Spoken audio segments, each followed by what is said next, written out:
But enough of this palaver. Let's get the show on the road.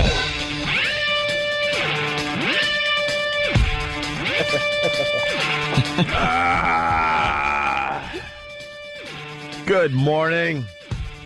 Welcome to the Opie and Anthony Show. Hi. Hey, it's Whip 'em Out Wednesday, by the way. It certainly is. So whip out those fun bags, you broads. Yeah. I see a lot of trucks and cars out there with the WOW on it. Yeah. I saw some guy as I was driving in the other day with one of those, he improvised. He used a little electrical tape and just put a WOW on the back. And Yeah. did he look like a guy that really needed to see some. He looked like the kind of guy that probably just pays to see him. You know? Didn't look like many girls probably come up to him. Well, that's not saying much for our Whip 'em Out Wednesday thing. That was just the one guy. There's a couple construction crews on the Upper West Side. They got big, huge wows Oh, yeah. as they're building buildings. The buildings. I don't know exactly where it is. I would give them a little promotion today. Yeah. And then there's this guy I was chasing on the Long Island Expressway over the weekend Chasing. because he had a WOW sticker. Oh. I get excited when I see the WOW stickers. No, I'm not flashing, but I want to go, hey, thanks, man. And they always look like, get away from me, you creep. I'm looking for chicks. The hell are you? I'm like, no, man, you got my name on your car. I just want to say thanks. They don't care. They just want to see girls. But I'm beeping and waving. Flashing. I look like a lunatic. Whip 'em Out Wednesday. Yes, that's what those WOW stickers mean. Wow, wow, wow. So, last night, I turned on the Olympics because that's what most of America's doing, unless you're Jim Norton or Anthony Cumia. Yeah. Not true at all. Not true. You watched last night, Jimmy? No. Oh. I didn't either. I attempted to watch, and then they had that diving on. Yeah, you don't like the diving? Diving is stupid. It really is just dumb. It's a dumb sport. And then they had like the quarterfinals of some of those track races where no one really tries because all they have to do is come in the first four positions, so they just slow down at the end, which I think is really dumb. The Olympics should make it the top 8 like best times during the qualifying and have them run in the finals, because then you would see some really exciting races instead of everyone holding back at the last few yards or meters so they could save themselves for the finals. Well, that is dumb. ridiculous. It's just dumb. So I'm like, all right, I got to watch something else. So I go to TLC. My God. Mm-hmm. We've talked about TLC over the years. It's a learning channel. No, it's not the Learning Channel. It's the Freak Channel. It's the Sideshow Channel. P.T. Barnum channel. It's the P.T. Barnum Channel. Yeah. You're right, Anthony. But it's under the guise that we're learning something. Learning. It's what the L stands for. Learning. No, I turn it on and go, ah! Yeah. That's exactly what it is. You turn it on, and they know that they're going to be freaking you out. Yeah. With their medical anomalies and other things that are going to make you go, oh, my God, thank God that's not me. Yeah, and over the years we've talked about Tree Man and Ant Face and what were some of the others? Root Man. Yeah, and then the guy without a face. Out of Face Man. Yeah. With the tumors that just continue to grow. Ugh. So I'm like, I'm going to go to TLC. They're always good for something because this is Olympics. But I'm going to put the Olympics in a small box on the left corner just in case something happens. Were you going pip? I did a little pip. You were pipping? I was doing some pipping last night. A little pip? And those dumb divers. Oh, woo, woo, splash. Woo, woo, woo, splash. I don't even know what they're doing. They're twisting and turning great. Good for you. So TLC had, please, if you saw this show, call immediately, 877-212-ONA. They had a show called I Can't Stop Growing. I Can't Stop Growing. Even their names are such P.T. Barnum names. Because it's just, it gives you a description of what the show is. Mm-hmm. And you know exactly what you're getting. Trust me. A lot of people are still in their homes. DVR or whatever the hell you do. I Can't Stop Growing on TLC. Ugh. It's an hour of laughter. And it's the learning channel. I'm supposed to be learning about this. I'm not learning. I'm like, oh, show me more, show me more, show me more. Basically, I think 200 people have this disease in the entire world. And basically, Wow, what luck that is. we've all heard of like that giantism, thing where the pituitary gland is shooting off some crap and you just keep growing. they grow to be 9 feet tall and talk like this. Right. Well, it's a form of that, but these lucky individuals get like 1 or 2 parts of their body that continue to grow. It could be the greatest thing I've ever seen. Could be the greatest thing. There was yes. All right, I got to go right to Keith. He described it perfectly because we were trying to figure out how to describe this. Keith, you nailed it. Go ahead. I watched that show last night, and that lady, her 2 feet looked like they were in 2 big black garbage bags. Yep. So disturbing to watch. Yeah. And then the lady with the big hand with the big fat fingers clapping. Yeah. Focusing on her hand. Yeah, basically they showed one lady who her left hand, it might have been a dude, I don't even know. His left hand, no joke, was easily 5 times bigger than his right hand or her right hand. Just deformed and huge. They're saying the Elephant Man had this disease, but he No, I'm just... Oh, okay. Sometimes things catch me on the news and I take a look. Yeah, well, the Elephant Man had an extreme version of this.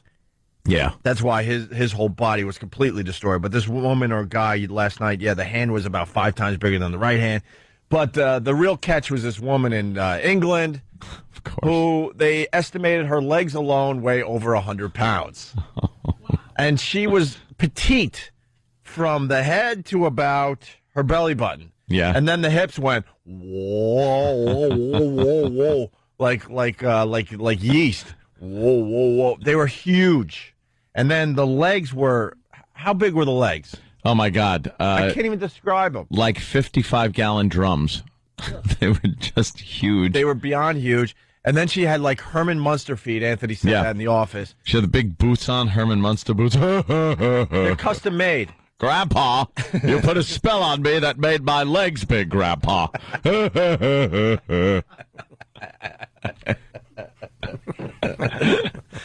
It backfired, Hyman. I was just laughing and pointing and screaming with delight.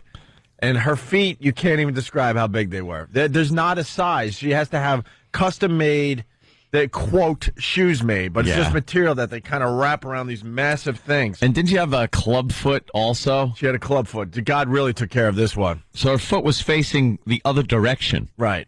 Ugh. If she even attempts to go to a church, I would slap her in the face. God doesn't like you. It's obvious. God hates you. He really does. What are you doing? What are you doing? And then, God, what was that thing that Stunt Brain was showing us? It was called My Big Foot. Is that it? But boy, they're simple with the titles. What do you want to call this one? My Big Foot. Right. It's a lady with a big foot. The entire episode originally aired in the BBC, and they've got the BBC. Some of the episodes now coming to TLC, and that one was called exactly My Big Foot. And there is Man with No Face, and there is the one that hopefully will be shown here at the end of the season is the Sexomia. They don't have it listed on the schedule yet, but it's people who can't stop having sex in their sleep. Like violent sex.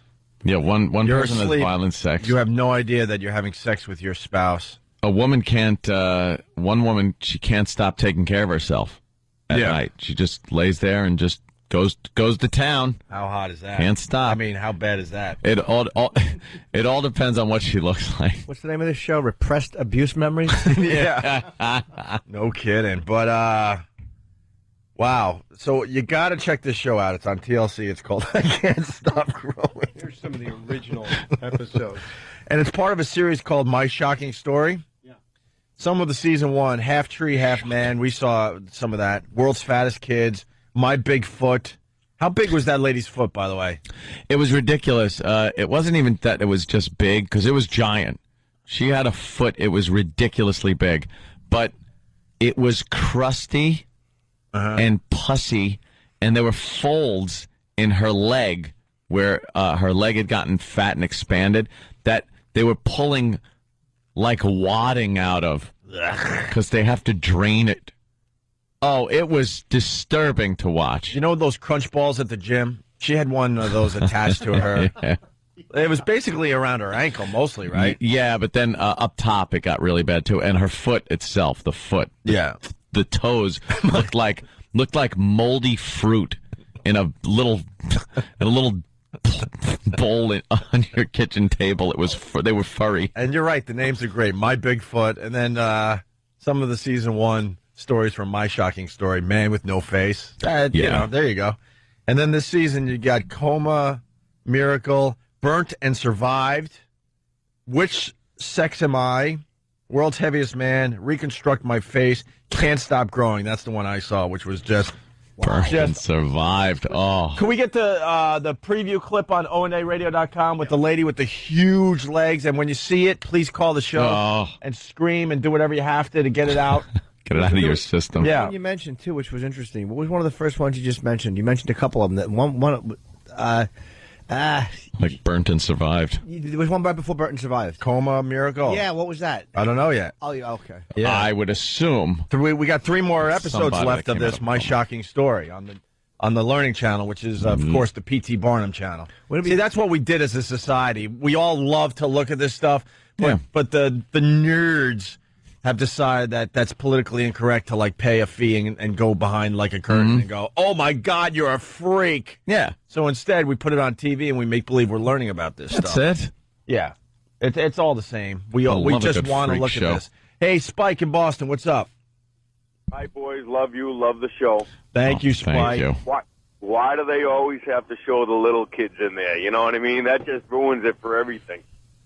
I know. Then you kind of feel bad at that point. Yeah. Well, they had a kid on the show, which I was bored with because she's like 3 and she already has like a big forehead. And she's got a Jay Leno chin going, and she's got like she already has her adult teeth, and the dentist is like, wow, she's way ahead of schedule. And I'm like, that's not good. That's the least of her problem. She's got a bone in her ear that just grew to a point where she can't hear anymore. So then they have to take that bone out. But because of this disease, the bone's going to grow back. It's a guarantee. The hell is that? They can't even figure out what this disease is. They say it's not even hereditary. They don't know why this happens, and only 200 people have it. But Spike, that kid last night, I looked at it and I said, who would love that? Yeah, I know. No one. Only a mother would love that. But the parents love the kid like unconditionally, and I'm looking like, who would love that? No, boys. It's a burden. It's a freak. All right, I have this disease. Yeah. Oh. What do you got? Penis joke coming up. Let's go to Mike in Boston. Mikey. Yeah, there was another freak on TV last night. It was on Medical Miracles or whatever. It was on Channel 4 or 7 during the Olympics. There was a 6'8" kid. He got all his teeth taken out. His neck was, 5 feet long. It was ridiculous. The guy couldn't open his eyes. Yeah. Nothing. Yeah. It was another freak show on channels while the Olympics was on with diving. I'm not a fan of the medical community because when I was growing up and you saw these freaks, you're like, wow, that's cool. But they're starting to cure a lot of this stuff. You know, that giantism thing, it's the pituitary gland. They could, like, stop that from happening to you. Yeah. Oh, it's not I a like giant thing. Yeah. The guys, it's the first case. His 12th chromosome is flipped around. He's the only kid like it. He cannot stop growing. He will not stop growing. It's the one case. You guys got to look it up and see this freak. All right, we will. They're also figuring it out genetically. Right? Yeah. And then they also figure it out, like where they do tests during the pregnancy, and then, there's a problem. Oh. They haven't figured out. It's called Planned Parenthood. Yeah. Get the old Hoover. Let's go to John in Jersey. Johnny. Hey, guys. What's happening? Hey. Good morning. Good morning. I was watching that show last night. My girlfriend says to me, yo, how come you couldn't have a hand that size? I almost died. Are you kidding me? Why would she want you to have a hand that size? You saw the size of that person's hand? It was friggin' enormous. But, My girlfriend's kind of a freak, guys. Sorry about that. oh, okay. She would like a big. You'd have a big hand. I'm thinking your girl would say, why can't your, what be that big? Yeah, right, like elephantitis or something. All right, guys, punch it out. I'm at work. Oh, you two are perfect for each other. Well, you get the first one of these today. Sorry, buddy. I'm sorry. Hey, we got audio of my Bigfoot. Just a little nice. taste. Vicki suffers from a rare... By the way, if you don't think this is like P.T. Barnum freak stuff, listen to the music and how they present it. Yeah. We're not learning Overly anything. dramatic. We're not learning anything. They're trying to get the, oh my God, emotion out of us. Vicki suffers from a rare extreme case of lymphedema, an abnormal swelling of the tissues. Her leg, untreated, has swollen to 102 centimeters and weighs 39 kilos. Oh. This is one of the largest leg lymphedemas in America. She takes a cocktail of medication, including painkillers, which causes her to slur her speech sometimes. Apparently some kind of bacteria got in here, so I've been on antibiotics. Bacteria, like, sees my leg and says, oh, hey, let's party. I like it's this awful. Ah, she's got a good sense of humor about it.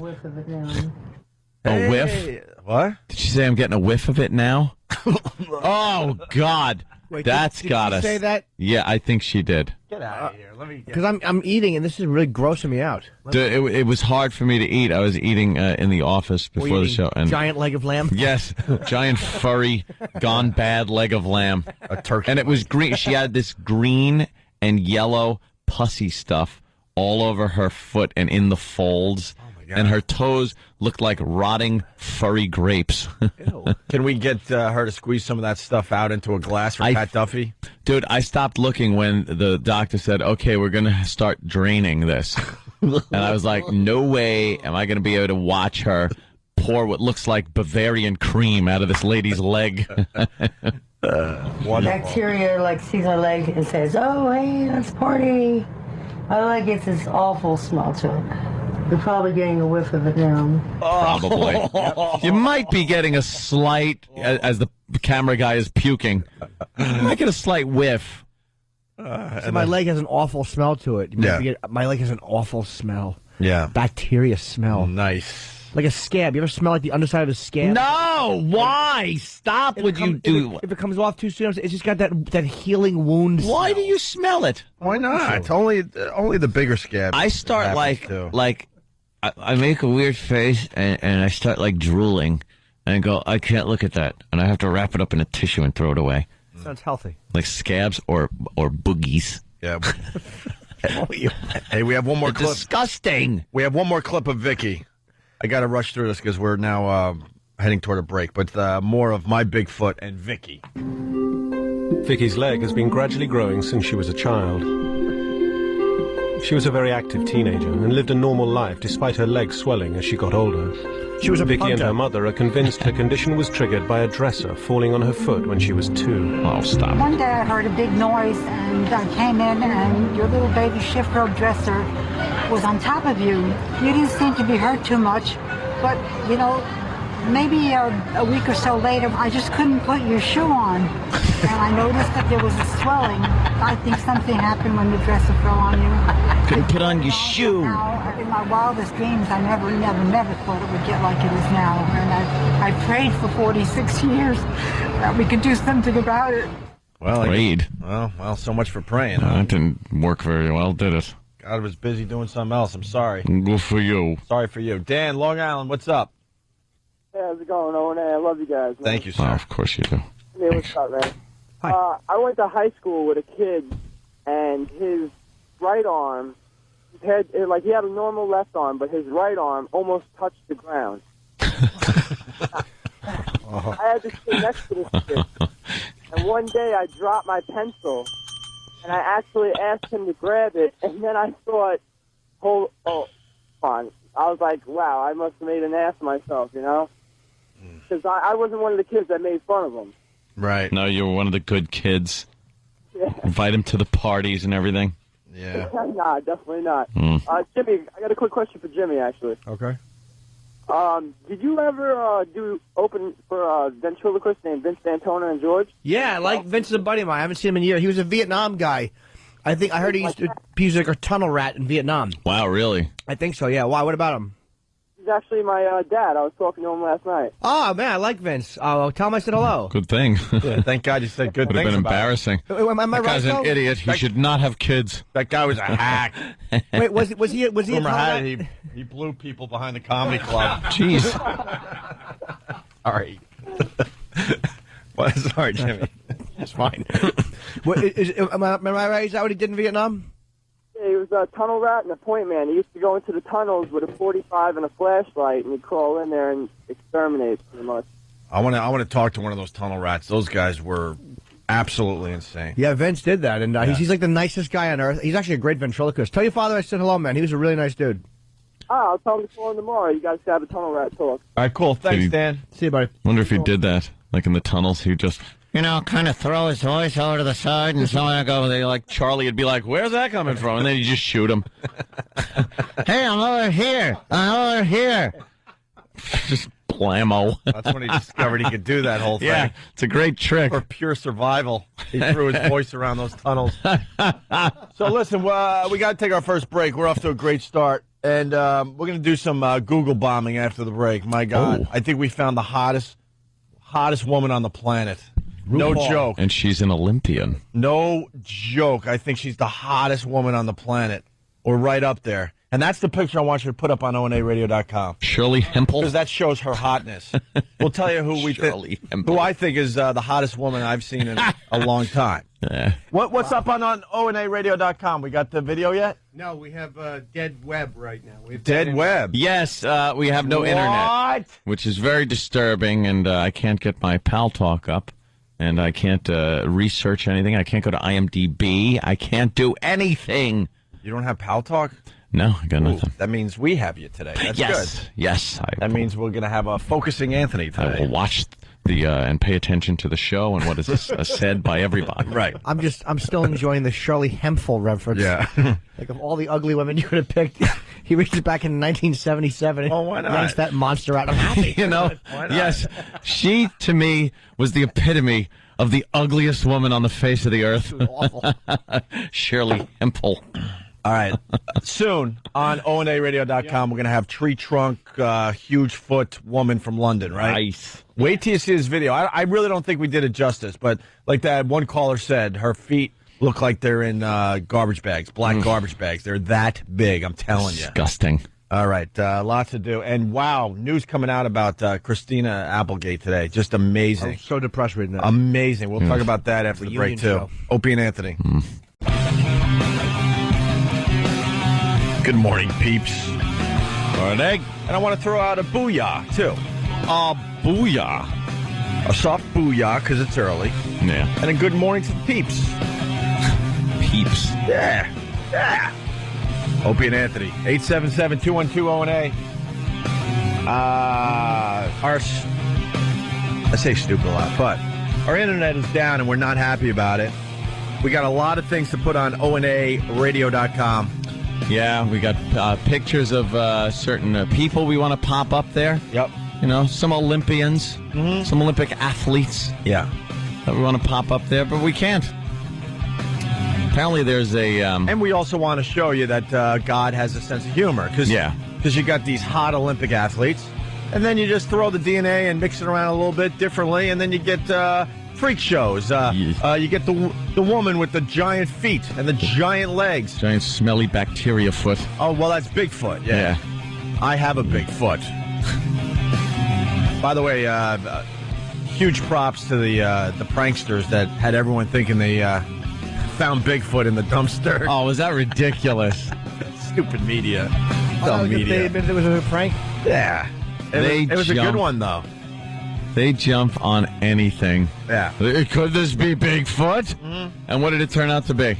I don't know, like a costume. It was a gorilla suit. But they were smart enough to get some pig intestines or something. Yeah, they put some meat in there. And... throw it all in there, freeze the whole mess up, and that got people talking.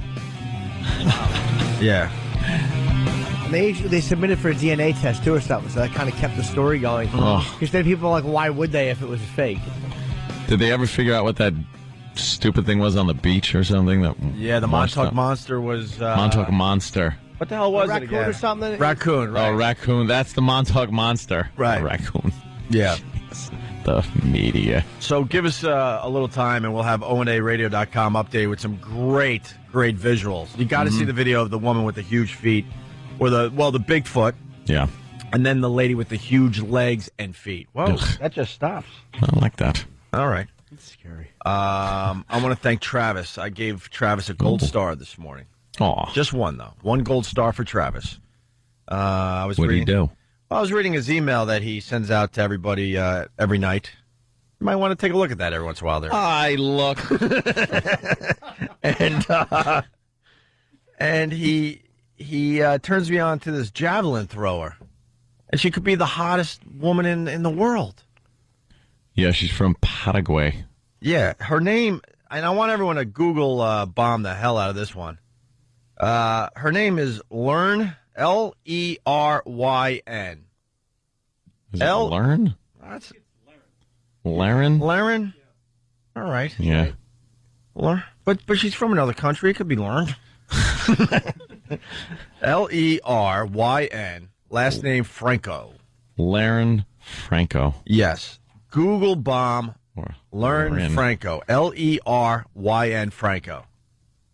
Wow. And we're going to put the pictures up on ondaradio.com in a little while. How come there's no, outrage? What do you Shouldn't mean? there be outrage? I don't know, her and then that other one that does the crossbow or something. Oh, the naked crossbower? And she's got some hardcore stuff out there. Yeah. Where's the outrage? Like, the Olympic athletes, they're role models for our children. And well, this one's just a model. I mean, yeah, but she's showing some... you're not seeing the naughty parts on Leryn Franco, Leryn. Google bomb the hell out of that. Number one on Google Trends today, baby. I think some people might be offended and upset, though. She's in her undies. Weren't a couple of guys thrown out of the Olympics or something for that? A couple of guys thrown off a team for doing something in their underwear? I don't remember. Really? This year. It was not long ago. It's a little goofy. No, it was like some gay posing or modeling or something. Ooh. I don't know. And they were asked not to come? Too sexy? I don't know. Yeah. Not the issue I got. Wow. LOL. Yeah, so... 1 star, just because Travis, this is more of a visual, and we do a radio show. That's why the 1 gold star today. We'd love to link it to the website. But, Especially the shot where she's holding a towel up to her boobies, and she still has her bikini red bottoms on. Yeah, very red artistic. bottom. Yeah, very very nice with the big loop on the hip. All the young broads are going with that look. The young broads. Yes. What do you got, Travis? Oh, here he comes. It takes Travis so long. I to get love to how the he mic. takes his time. You got to learn how to hustle, my friend. I have tiny legs. I can't stride that far. Girlish. She's actually done a calendar, and I would love to show you the pictures, but we don't have internet. She's got a whole calendar out? Yes. Could someone send the Leryn Franco calendar to us? We want to put that up in our office. So we'll look at that as soon as we get the internet. That'll be our official calendar. So that's audience participation. You're going to have to Google that and check it out for yourself. Do it yourself. Leryn Franco, Franco. Just amazing. And by the way, she's out of the Olympics. She came in 4th place. 4th? Yeah. She's a javelin thrower. But she gets a gold medal in my book. Oh, huddler. How does a chick that hot get into javelin throwing? I don't know. I'd love the background story on that. Why wouldn't you just be a model? Yeah, because that's what she is. She's got a great portfolio. Yeah. And I guess on YouTube there's a nice montage of her. Yeah. Yeah, she's going to take over the world, this one. This one is... Literally? Yeah, I think so. Sure. Okay. It's about time a hot broad takes over the world. She should probably realize she should throw the javelin after about 5 dates in a row, starts screaming in pain in the car at the end. Not with the right arm again. Gets a big mitt full. Maybe I should do something. Launch it out the window. Yeah. Maybe I should do something with this talent I just discovered. Yeah, she is quite attractive. All right, Jared in Boston. Oh, my God, yes. Hottest one ever. Leryn rules. Leryn. Google that. Isn't that Leryn? I don't know. Leryn. Now we're going with Leryn? Leryn. I'm going with Lauren or Leryn. I like to... Lauren. Let's say that. I'm thinking the Y might be silent. I would bet any amount of money it's not Leryn. I was trying to do it phonetically. So people could find her. Leryn. Because a lot of these people, they're trying to remember the spelling as they drive, and then they get to work, and they're like, oh! I forgot it. Yeah, that's why. Leryn. Let's put in piece of ass javelin thrower. Leryn. I'm sure. Now we're Lorraine. going Lorraine? Leryn. Leryn. Hey, moving on because we don't have a TV show. I mean, we could just spend... You're mine, Lorraine! There's some news coming out this morning about Christina Applegate. We heard she had the breast cancer. We heard it was like a minor thing, right? They caught it very early. And we thought it wasn't going to be too invasive, that they were going to take care of her. Mm-hmm. Well, the front page of the paper today, they took both her boobs. Double mastectomy. Christina Applegate had both her boobs removed. That's just amazing. And she said that 100%, the breast cancer was 100% gone. Well, that's kind of encouraging. They must have really got it early, but she has a gene. Yeah. They tested her, and they found out she has a gene where basically the odds are strong that it's going to come back in a really bad way, too, right? From 55 to 85% chance of it coming back. Her mother died of it, so she opted to just have both breasts removed instead of having to be checked out every 4 months and perhaps having to deal with the cancer again. So she said she made a very tough decision and had both her breasts removed. That is unbelievable. Wow. Damn. That is unbelievable. Let's just have 2 moments of silence there because that girl, wow. Wow. Very, very nice. Very nice. Not even that old, right? You know, you watch Married with Children, and wow. She's not 40. She's older than me. I mean, I'm 40. Is she really? No, come on. No, I don't think so. How old is Christina Applegate? Stunt brain. Stunt brain. You know what? It's not stunt brain. It's stunt computer. Yeah. What happened to your brain? Hey, how about the 3G iPhone? Oh, wait. Well, I have it right here. Look it up on your new iPhone. That's a good idea, Jimmy. Wait, Anthony makes a good point. This guy doesn't have a brain. He's stunt computer. He's just quick with the fingers on a computer. You're like the Wizard of Oz. Right. We all think you're so smart and everything, but it's the machine. Pay no attention to that man Googling. Yeah, man, we can all do what you do. I thought this knowledge was in the actual brain of yours. Stunt brain. Yeah, stunt brain means it's already in there. Oh, it's stunt laptop. Yeah, he's Mike the Fool without his computer. Mike the Fool. Stunt fast typer. I will guess she's 39 years old. All right, see? A little younger. Wow, Jimmy. A little younger than you. God, that's Mike's guess. 1971, Steve confirmed she was born. Yes. Okay, so she's 37, yeah. She'll be 37. Right. Jimmy was close, though. Yeah. 37. Oh, it's even younger. Wow. Hey, what a shame. Let's go to Jessica in New York. Jessica? Hi. Hi. I was actually calling to let you guys know that it's Leryn Franco. Leryn. Leryn. My name is Leryn. Even her name is hot. Wow. Say that again. It is, actually. It sounds much hotter when you... it's Leryn Franco. Oh. Are you, you got a little of that in you there, Jessica? Well, I'm Argentinian, so it's... so it's Jessica. And where is she from? Paraguay or something like that? It's pronounced Paraguay. Paraguay. Yeah, it's Paraguay. Paraguay. What? No, it's not. It's Paraguay. And why does she have such an awful last name, Franco? I don't know. You do the first name, and I'll do the last name. Go ahead, Jessica. All right, Leryn Franco.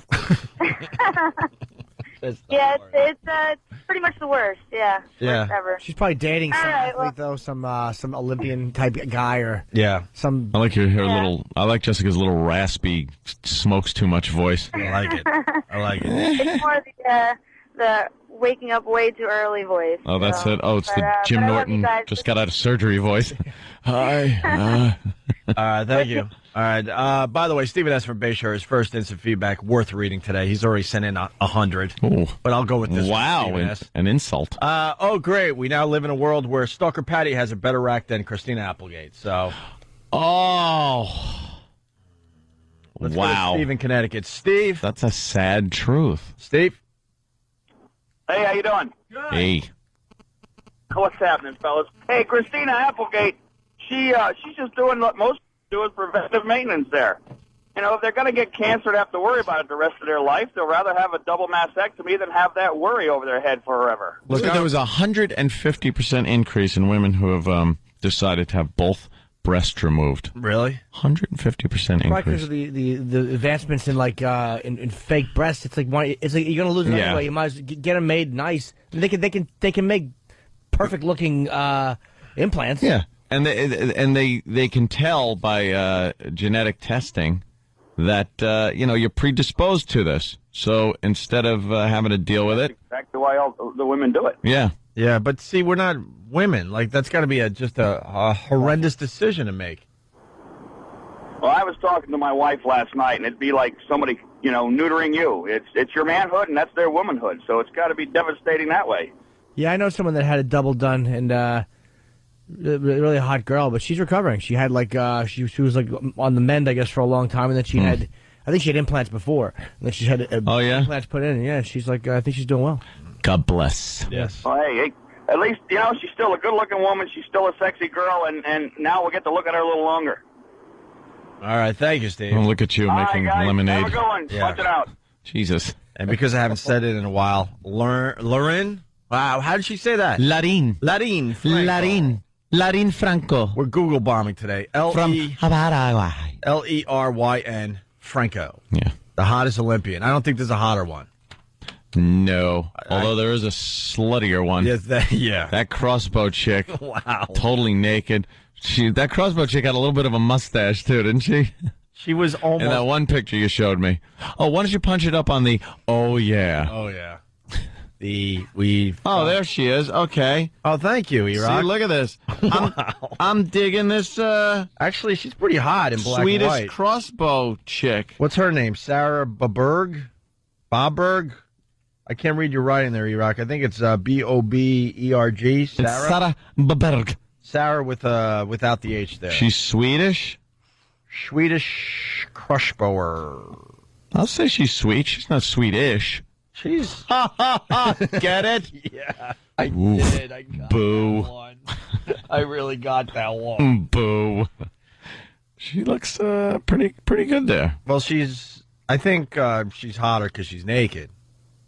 Well, the numbers go up because she's naked. Does help. Yeah, wow. Yeah, what do you think of Sarah there? Yeah. Wow. Very nice. Look at that last picture. Well, that's showing some everything. Yeah. She's leaning back on the bed. That's a great pose, isn't it? Mm-hmm. Just put the old napkin on, wrap it around your neck like an old time guy at a diner. It's funny. You walk into the room, there's lobster bibs on the dresser. Wowee. No, it's not wowee. Wowee. It's wah. Yeah, it's wah wee wah. Jimmy, come on. Oh no. You cannot go there. No, but can he's terrible. I hate to do this, but could Stunt Brain take away the naked pictures from everybody? It just shuts down the show. It really, you're right. We haven't done anything in 2 minutes. I'll take good care of them. All right. You could give it back to us during the break. Here, take mine too. I would be able to use those pictures. No, are you kidding me? No? No. She's hot, believe me, but no. That last one? You can't. You need... What? No, you wouldn't be able to use that? That would... In a pinch? To finish? No way. That would. What's wrong with you?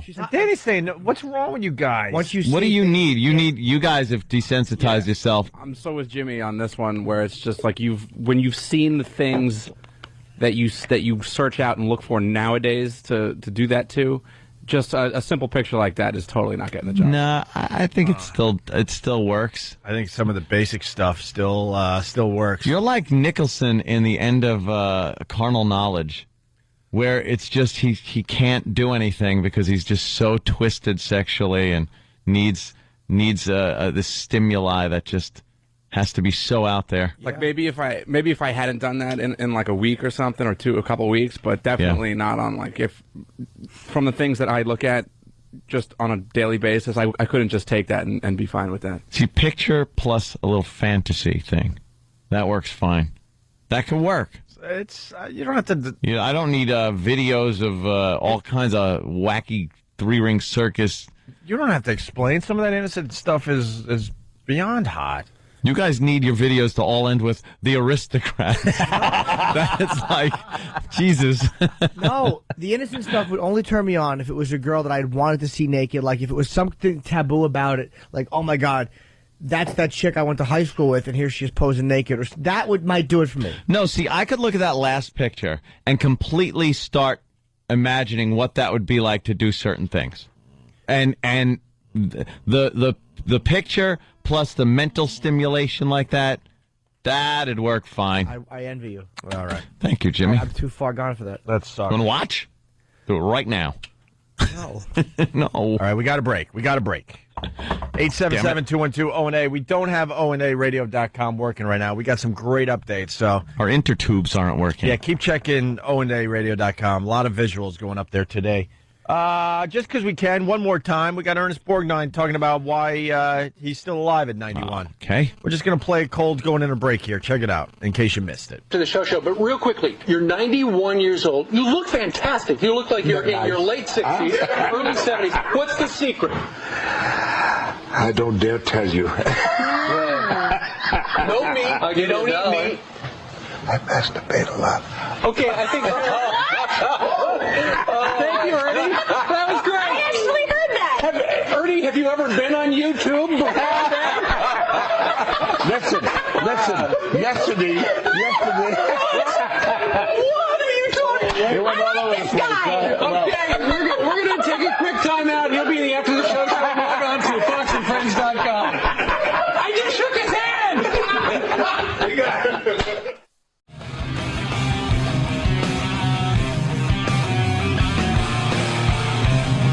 Want to say happy birthday to Robert Plant. What? We don't do birthdays unless it's someone birthday? important. Yeah, guess how old Robert Plant is today? 64. Really? I have no idea. When I'm 64. Yeah. No, he's not that old. He's the big 6-0. 6-0. Robert Plant's 60. What happened? What the F is... What the... It's called time. What? Just ticks on. Tick tock. 60? Yeah. What? I thought he was older, actually. Really? Yeah. That's younger than I thought. He started in the late 60s, so I guess you're right. Maybe he's you know... He's padding. Maybe he's shaving. padding a little bit, right?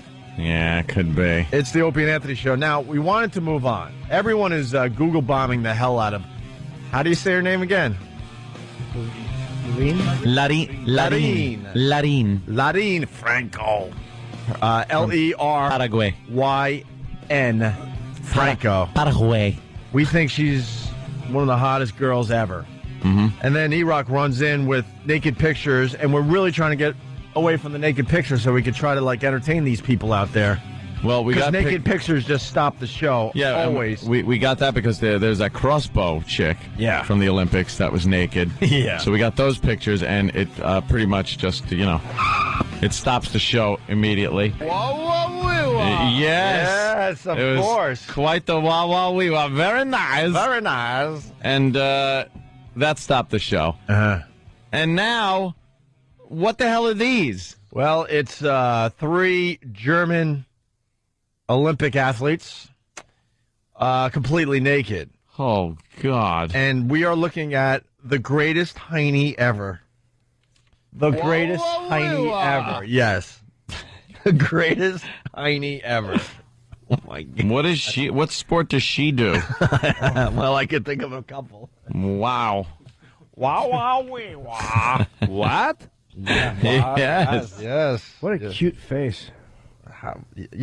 I enjoy a cute face, but in this case, it's all about the hiney, my friend. My only flaw with her is her breasts are really nice, but her body's almost a little too athletic. Like when you look at her torso, and I'm not being nitpicky, I'm just saying that's the only flaw she has. There's a little too wide a torso. Her breasts are a little too small. If they were a little bigger, she'd look better. But aside from that, she's a perfect girl.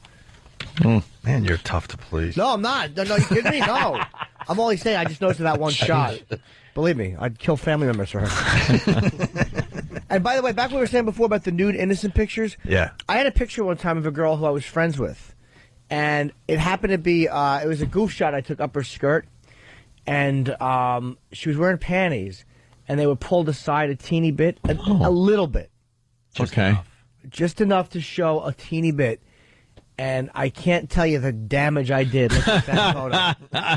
But it was because it was somebody who I knew, who I had known for years. And it was like a goof shot. You know, I hadn't seen her in a long time. But there was a story. Wow, you hit pay dirt with the goof shot, didn't you? I was kind of trying to annoy her. You know, we were sitting at a club. And, annoy her. Oh, boy. You know, just I didn't think anything. Yeah. I got an idea for the show. We should, the whole staff, including Stunt, who's good at a computer. Yeah. Instead of Stunt Brain. The whole staff has to come in and show the rest of the staff what they used the last time they scrapped. That's great. It's great. Mm-hmm. We already have it here, though. Huh? 2 girls, 1 cup. Well, one by one, everyone's got to be very honest and go, all right, this is what I used, and then kind of show the rest of us what it was. And I think there's going to be a fine variety of things. Okay. Yeah. I say we do that. By tomorrow. Uh-huh. By tomorrow. Now we're all going to be careful. How about this? Not the last thing you used, but the last thing before you said that. Because now everybody knows we have to bring it in tomorrow. We're all going to scrap to something nice. I think these guys have been around long enough to know, all right, I'm not going to, like, cheat or anything. Oh, depends on how embarrassing it is. Believe me, I would cheat. Yeah. The problem is I'd have to bring in a live person. Just carry someone in. Yeah. Well, maybe E-Rock should tell the fine folks where they could see these girls naked from the German Olympic team. Not at my house. Why not at your house? Because I don't think we can. I don't think we can link these anywhere. Steve, why not? Why won't they be nuded to your house? God, I hate him on the air. Why do you do this? Why wouldn't they be, though? I enjoy that. Right? There it is. Yeah. It's almost an art, isn't it? I really have to think about it. I really have to think about not saying anything. It really is almost an art. The complete lack of improvisational skills. I am Picasso. Thanks, Steve.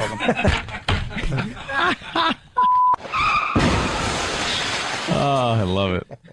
Wow. E-Rock, where can you find these? What?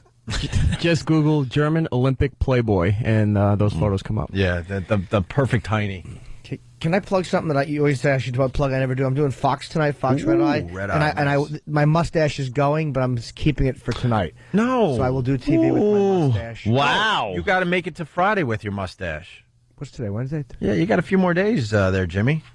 Could I do it till Friday? Maybe I can. Come on. Yeah. For old time's sake. For old time's sake. The remixes are coming in. Remember the guy snapping his elbow? Oh, yes. With the weightlifting? Mm-hmm. One of the better clips we've gotten in a while. Do I have the raw clip here somewhere for the people? I think I can find it. Hold on a minute. Give me a second. Yes. Give me a second. All right, I'm sure you'll come up with the... This clip. Oh, that's terrible. Oh, no, that's terrible. That's just awful. Well, the remix are coming in.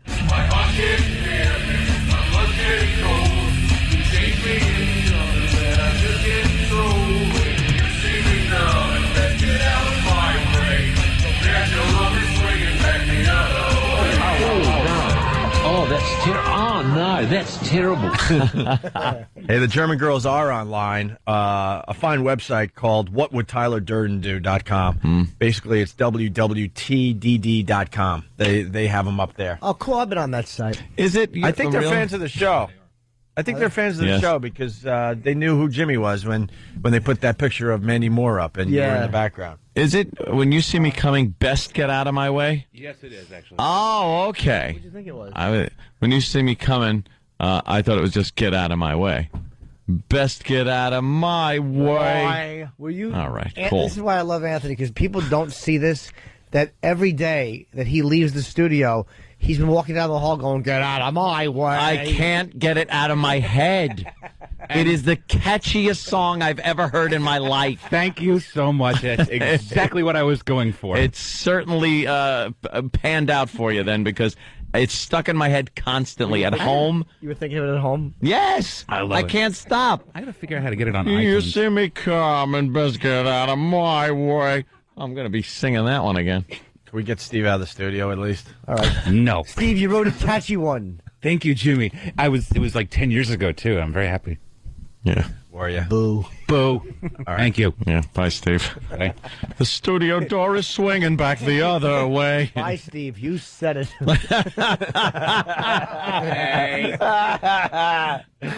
Another remix. Louis, Beans, I want my money. Beans, you can't dodge me forever. Oh, no, that's terrible. Louis Beans. Louis Beans. I forgot Louis Beans. So those are coming in. Oh, God. Which is wonderful. Mars is here. That means, obviously, we will have internet in a matter of moments. Right, Mars? No. What's the matter? What? Mars. We're running retro here. We're doing radio like they did in the old days, before the intra tubes. Actually talking into the mics. Yes. Oh, Jesus. There's an area outage. Yes, Well, for fix it. Roadrunner. For Roadrunner? Yes. Roadrunner. How come? Time Warner. Yeah. It is Time Warner. Oh, boo. And you know something? I keep getting from no service to full bars on my phone. Me too. You too? Yeah. What's going on? Something happened. AT&T? Come on. American Telephone and Telegraph. Could you take the last T off? When was the last time beep, beep, beep was relevant? Make something else technology. I don't know. This might be related to the interweb. To the interweb? It's to terrorism, I think. Wow. Cyber terrorists. Yeah. Hey, scared. Leryn or whatever her name is. Leryn. We got her up to 9 so far in Google Trends. Come on, guys. Google bomb. Yeah. I think she's one of the hottest women I've seen in a long time. She is a lovely. long time. Leryn. Leryn Franco. What's sexy? Leryn. Side picture. Leryn Franco. Her little juicy thigh. And you can just see like the little that plump rump. And she's got a calendar we want to link on onaradio.com when the internet is back up and running. And, there's a few of the pictures. If you Google image her, you're going to go, make sure you find the one with the red bathing suit bottom. With the towel. With the towel up to her boobies. Yes. Her bosom. All right. I was trying to think of a picture that I used to... Yeah, I've gotten a few sent to me from let's just say, some of our friends out there. Godspeed. Godspeed to you. Over the years. And you know what? Sometimes, I've seen a lot of prostitutes. That's common knowledge. Yes, yeah. And normally, there have been massage therapists I've seen who do not go to the place of having sex. They don't do it. Right. But they'll allow a little bit if they know you well. They're really not hookers. And those girls can get me where I need to go just by like allowing me to do things while they just kind of brush their hands over my chest. It's amazing how it really is all relative to your relationship with the person and who they are. That can get me crazier than some of the girls that will come over and just do full service for $200. It's amazing how it's like because it's this person and she's actually allowed me to do this. Yeah, it will turn me on more than had she just come over and done it the first time because it wasn't assumed. Yeah, exactly. And because it's like I know she's not a hooker because, I offered her more money and she wouldn't do it. Wow. I'm not thinking of anyone specifically, of course. Oof. I've had some good ones. Hey, we started with this yesterday. We want to play the beep game with something. McCain's wife has, an injured arm because she was shaking hands. Poor woman. Yeah, she got a horrible handshaking injury. Yeah, and we had the story yesterday. What was that? And the story itself is... graham cracker bones. The story itself is whatever. Mm-hmm. But we had to play the story to set up the bleep game, because then Sam took it and put a bunch of beeps in, and it's a much different story now. Made it sound a little naughty, I bet. Oh, yeah. But wait, you shouldn't do that, because it's going to make it sound like she's saying something dirty when she's not. Yeah, I know. Here's the original story. Some politicians say it's an injury waiting to happen, and it happened to Cindy McCain Wednesday when one supporter took things a little too far. I'm absolutely fine. We had a great lunch and fundraiser, and I shook hands, and it was just a very enthusiastic supporter. Mrs. McCain had surgery for a wrist injury several years ago. Wednesday's firm handshake aggravated the injury and left her in a sling. Yeah. You know something? She can't even be honest.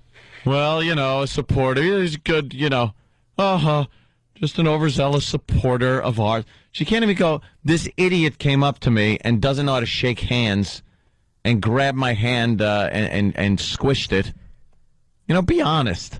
I'll tell you what that is. It's because we're all so self-conscious now of giving women too soft a handshake. Because when you shake a woman's hand, they're like, I hate when a guy doesn't shake my hand right. I hate when a guy grabs my hand soft. Just flop something in it. So you, well, you know. Here you go. Shake this. Shake that, toots. Toots. Shake that, and then towel off your forearm. Hey, what's the worst name for a woman? Is it toots or broad? Or is there a better one out there? Dirty one? We've been pondering one dirty one that is now my favorite. Dirty one? It's better than the C, I think, personally. Yeah. It's the same thing that, yeah, there it is. Oh, yeah. There, you can't use that. Rhymes with spit. There you go. Yeah. Yeah. Can we say that? Yeah. Sure. All right. It's what you would do to a piece of paper with a knife. Sure. You would make a, Yeah.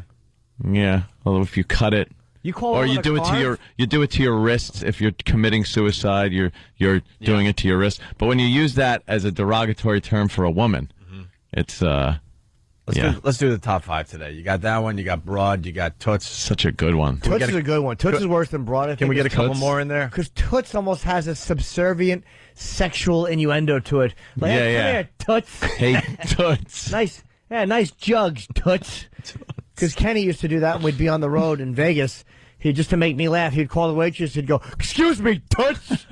And it was so degrading, and other people are uncomfortable, but he's just a lumbering ox and a mustache, so nobody would say anything to him. Excuse me, toots. Toots. What a big dope. Let's get back to the McCain story, McCain's wife, the second part of the story. Well, some believe good handshaking could be considered an art form. Experts say the action should be taken seriously because injuries on the campaign trail are actually quite common. So much so that the American Occupational Therapy Association devoted a whole campaign to helping people stay safe while meeting and greeting on the trail. Keeping your elbow at a 90-degree angle is actually optimal. Protecting the, shoulder and back by not reaching forward and over things and into crowds. All right. By the way, it did happen, too, and Bob Dole can testify to that. Ah, yes. Oh, that's terrible. Oh, no, that's terrible. That's just awful. I tried to make that a joke by going, Bob Dole can testify. I should just said Bob Dole, nothing. But because I had nothing. But seriously, folks.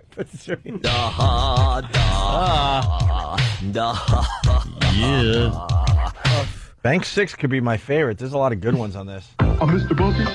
Toss your balls in my top. I'm Mr. Bucket. Out of my mouth I will pop. I'm Mr. Bucket. We're all gonna run. I'm Mr. Bucket. Yeah. Also on here? The beer we have, it drank pretty good. Budweiser. What's the name of some of them other beers? Budweiser and what else? Miller. It drank pretty good, don't it? You guys are drowning. I gotta have this bank up more often because this one's on there too. They was arguing over a bureau. They was up there, had a bureau that they didn't have no bureau. And they won a bureau. They were hanging around to get a bureau. Called the mailman gave me a dime. I was just they were arguing over a bureau. They probably took his bureau there and shot him. Bank N. It is punt. It is just awful. Yeah. There's just some people in this world that I don't know, on a whole nother level. Hey, we got Brian Regan here. We're gonna get him in. Brian. In a few minutes because we got a matter of moments. Yeah, we got to take a quick break. But before we do, so we got the McCain thing, the story you just heard. Sam went into the other room and threw some beeps in it, and let's see if it is a better story now. Remember, she had the handshaking injury. Yes, okay. Some politicians say it's an injury waiting to happen, and it happened to Cindy McCain Wednesday when one supporter took things a little too far. I'm absolutely fine. We had a great lunch and fundraiser, and I'm a very enthusiastic supporter. Mrs. McCain had surgery for a injury several years ago. Wednesday's aggravated the injury. Not bad, right? It sounds like she was having sex with the supporter. Well, yeah. That's what I heard. And then it continues. Well, some believe good could be considered an art form. Experts say the action should be taken seriously because injuries on the are actually quite common. So much so that the American Association devoted a whole campaign to helping people stay safe while and on the. You're laughing through it.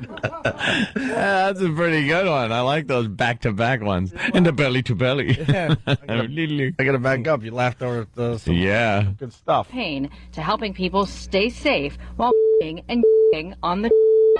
Keeping your at a 90-degree angle is actually optimal. Protecting the by not reaching forward and over things. Wow, that is good. That is a good one. Bravo, Sam. Bravo. That works. A quickie before we go to break. Can I tell you something awful? Yeah, I actually wrote Bob Dole down before it, so I wouldn't forget to say it. Oh, no, you didn't. Oh, that's terrible. Oh, no, that's terrible. That's just awful. I just keep hitting refresh on the page. It's like when you have a blackout at your house when... No, I don't mean that. Stop it. I mean the power failure. No one thought you did it at your house. The power failure. I would suggest that Mars takes his time fixing this whole thing. No, you keep flipping switches on in your house. You ever do that when the power goes out? Yeah. And you walk around, you flip the switch.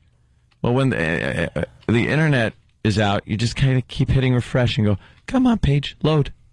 Come on. Mars, take your time. It's nice to have a well-focused Anthony today. I am focused. We have you today. I'm looking to get on CNN.com and Drudge Report. Yeah, sure you are. Which I prominently display. Who do you think you're talking on a daily basis? After 14 years, who do you think you're talking to? Hey, we got a well-focused Ant, and we're enjoying it. When is Barack announcing his VP? Is it today? They're saying it might be Biden. No, Biden seems to have dropped out of the running. Biden said he has no clue what anyone's talking about. He hasn't spoken to anybody. Biden scares me. Biden would have been a good pick for his foreign policy experience, but he's too far out there for the rest of it. There's a talk of this Kansas governor, Kathleen Sebelius. Kathleen's a weird name for a guy, so that wouldn't work. He was to go with a woman? That's what they're saying. Dummy. And Nader has stepped up and said he believes it's going to be Hillary in a surprise. How? And we should hear anytime tomorrow or Friday because there's a stump event scheduled Saturday. Ooh. Oh, great. So now Heather Mills is involved.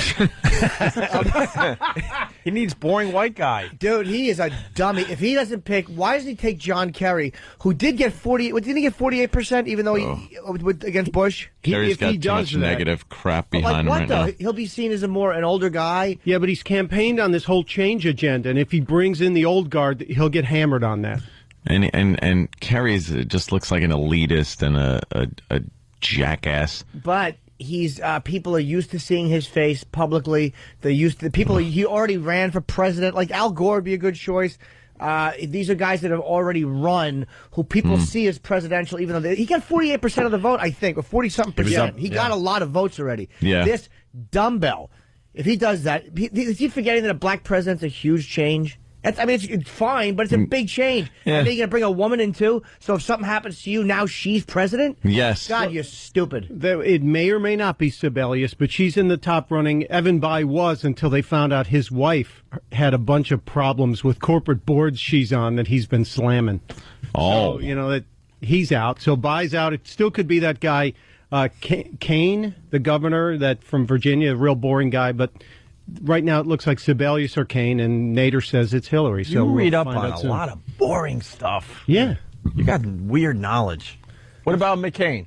McCain, we're still thinking it could be, what's his name from Massachusetts, Mitt Romney? Yeah, they're talking Mitt Romney, who is a pro-choice Republican. Yep. Which is odd. They think that's going to alienate a lot of the hard right and your base, your core. And the other two for him are Tom Ridge, the former Homeland Security guy, the governor from, what was it, Pennsylvania? Mm-hmm. Or there was one more choice, Lieberman, which would be a real wild card for him. Herr Lieberman. Lieberman would hurt him, right? Yeah. You got Mitt Romney or a black guy. Mitt Romney would be a good choice, I'm thinking. Or a black guy? Yeah, why not? If there's a black conservative, why not? That would people who might want to go conservative, they're like, black president will be nice. Republican. That kind of wipes out. A Republican would never do that. Like Condi Rice, maybe? Yeah, I was thinking of her. I said the guy, but I was thinking Well, close enough. Yeah, we all heard. She's guyish. She plays the piano. We all know what that means. If he picked a black vice president, all I picture, and with all humor here, is two would-be assassins, one black and one white, in a race to see who they can get to be put into the presidency. That's a reality show. Oh, my God. Brian Regan joins the program next. Opie and Anthony.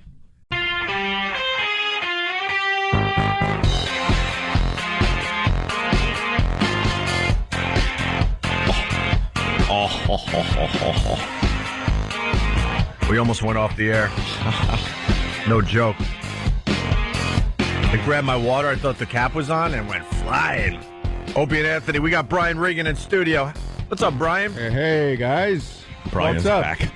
How are you? Always good to have Brian Regan in. He's a very busy gentleman, Brian. Got a lot going on. There's a whole sheet here with all kinds of stuff on I'm it. embarrassed. Where the hell are you going to be? You're everywhere. I think he's promoting an energy drink today. Are you? I don't know. It's called Regan's. You don't have to say all that stuff. Oh, thank God. Just we only have an hour left in the show, Brian. You know what? Oh, my God. Just, cut everything up, put it in a hat, and pull. We'll just plug one thing at random. I think the big one is the special. I don't know, because the Letterman is pretty big, too. And then you got the New York Comedy Festival. There's a lot of big things on here, Brian. Just by saying which ones you should comment on, you've just plugged 3. That's what I'm trying to do. That's what do you think we should plug and then run through them all? August 29th, he's on Letterman, and then Comedy Central special, an hour special, September 7th at 10 o'clock. Hey, that's cool. And the DVD is out September 9th. Happy for you. Thank you. It's actually September. Jimmy, yeah, happy for you. Special after special, DVD after DVD, Letterman after Letterman. It's always great news to your friends. Some acting subtext in there. Yeah. The special is actually September 6th, Saturday, that they're going to premiere it. They changed it yesterday or something. Why'd they do that? I don't. Well, because there's some type of awards thing on Sunday night or something. Oh. And I definitely can't compete with anything like that. Well, at awards, at the BET Awards, believe me, there'll be no crossover. Awards, or maybe the closing of the Olympics, maybe. No, it's some type of award show that show you how much I know about the world I live in. Is it the Emmys? No, it can't be anything big. Huh? The Emmys are after. Oh, okay. Stunt Brain is trying to get by without an internet. Yeah, but Brian, he's not that smart. We just realized we just realized that. He looks smart to me. No, his whole gig is he's stunt brain. When your brain's not working, his does. He jumps in like a stunt man jumps in for an actor. Yeah, like he's our brain if we need a stunt brain. And the head is just filled with so much knowledge that he has to call himself stunt brain. Well, the computers went down today, Brian, and guess what? Old stunt brain. Yeah. He turned into Google guy, is what we found out that he is. Yeah, he's quick on a keyboard guy. Yeah, because now the internet's down here, and he's pretty much profoundly retarded now. Oh, he stinks. He really just does. a dope. Almighty. Are you watching the Olympics, Brian? Yeah. They're fun, man. Yeah. They're like a swimmer or something. Did something good. Yeah. Apparently, you're one of those guys, right? The country's made up of a lot of people obsessed with the Olympics, and then other people that just can't be bothered. Michael Phelps. Oh, Michael yeah, Phelps. No, I've been watching. I've actually been enjoying it. I haven't watched the Olympics like in a long time, and this time I've been enjoying them. So yeah, well, with Michael Phelps, we learned his motivation is that he just wants his dad to talk to him. Did he say that? Well, it's obvious. He won 8 gold medals, and Dad's still going, nah. I still don't want to You talk couldn't to get 9? Right. Just not satisfied with anything, Dad. Because everyone's thinking, wow, why is he just that good, and why is he trying that hard? He wants his dad's love, and he still doesn't have it. Who's the boxer, the good-looking Latino guy that... well, Brian. Well, I didn't know what Brian's type was. Looks like Latino boxers. Looks like things have changed since last time Brian was Yeah, here. let's talk about him for a while. That cute guy with the nice ass. What? Who's that guy? Well, what do you like about it, Brian? You know, with the 6-pack and the field hand thighs. You like his 8-pack? Yeah. What is it about him, Brian? Ooh, let's get into it. Hey, I'm glad we're on this subject. Hey, can you get a picture of him? Get a picture of him on the internet internet or something. Look at him. Oh, Brian. Oh, the internet. See, this is what we... No, this guy had an issue with his dad, but I can't well, really that's think wonderful, of it. Brian, because this is what we've been looking at today. Wow. Naked German Olympic athletes. Yeah, a lot of Olympic athletes, these women competing, they've posed nude. Yeah. Or semi-nude, and a lot of them are a lot hotter than the old days. You know, you wouldn't want to see Olga Korbut, let's say, sprawled out on a bedspread. Or Nadia Comaneci. Or Comaneci. Yeah. Well, we better look up this Latin boxer for Brian. Finally have internet. Do we? That's wonderful. The internet pops up just in time to see the Latin boxer. Guess who's about to sound smart again? Yeah. Old stunt brain is plugged back in. 5 bars. 5 bars, nice. Yeah. Think of the boxer's name.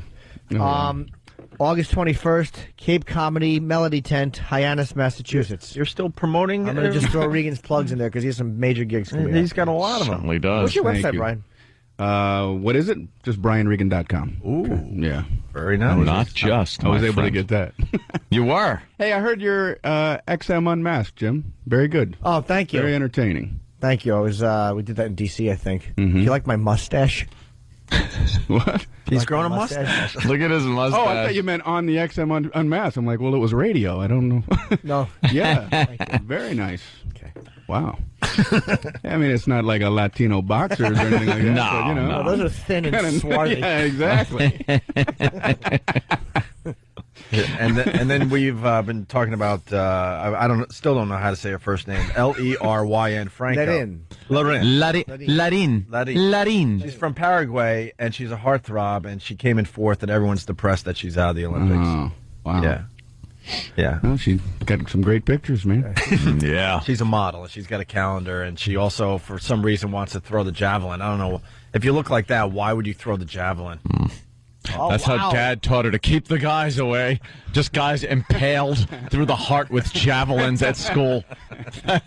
Yeah, because look at that picture. She's looking in a mirror. She's nude, except for some panties, little panties that she's wearing. And they look like underoos. I love the side breast shot. That's always a little side breast. Yeah. Whoa. That's right. Yeah. And that dumper she has. Yeah. It has like the little what do you call with the like the little soft cheek fadeaway over the leg, like with the sign of a plump ass is where it doesn't just fade into the leg with the little. Oh right, there's a little a word for that? I don't know. We should have like a Webster's dictionary. There's got to be a word. Yeah. It's an actual crease between the bottom of the buttocks and the leg where it meets the leg instead of just sweeping in. That's wonderful. Yeah, which shows a little weightiness to the butt. Should call like some English professor up and go, what is the actual terminology for that? See what it is. What is that area? Now we got the calendar pictures up. We're in trouble as a radio show today, man. Fantastic. OwenDayRadio.com will have all these fine visual links for. Wow. Those are all Olympic athletes? Well, it's That's the all same one girl. one. This is the the Paraguayan. Paraguay. That's the javelin. Paraguay. All right, let's look at the Latino boxer. What are we waiting for? Yes, please. Google boxer Regan. I'm sure he'll pop up. Regan lover. I've got pictures on my website. So Yeah, just go there. You must have loved the Oscar De La Hoya shots, huh, Brian?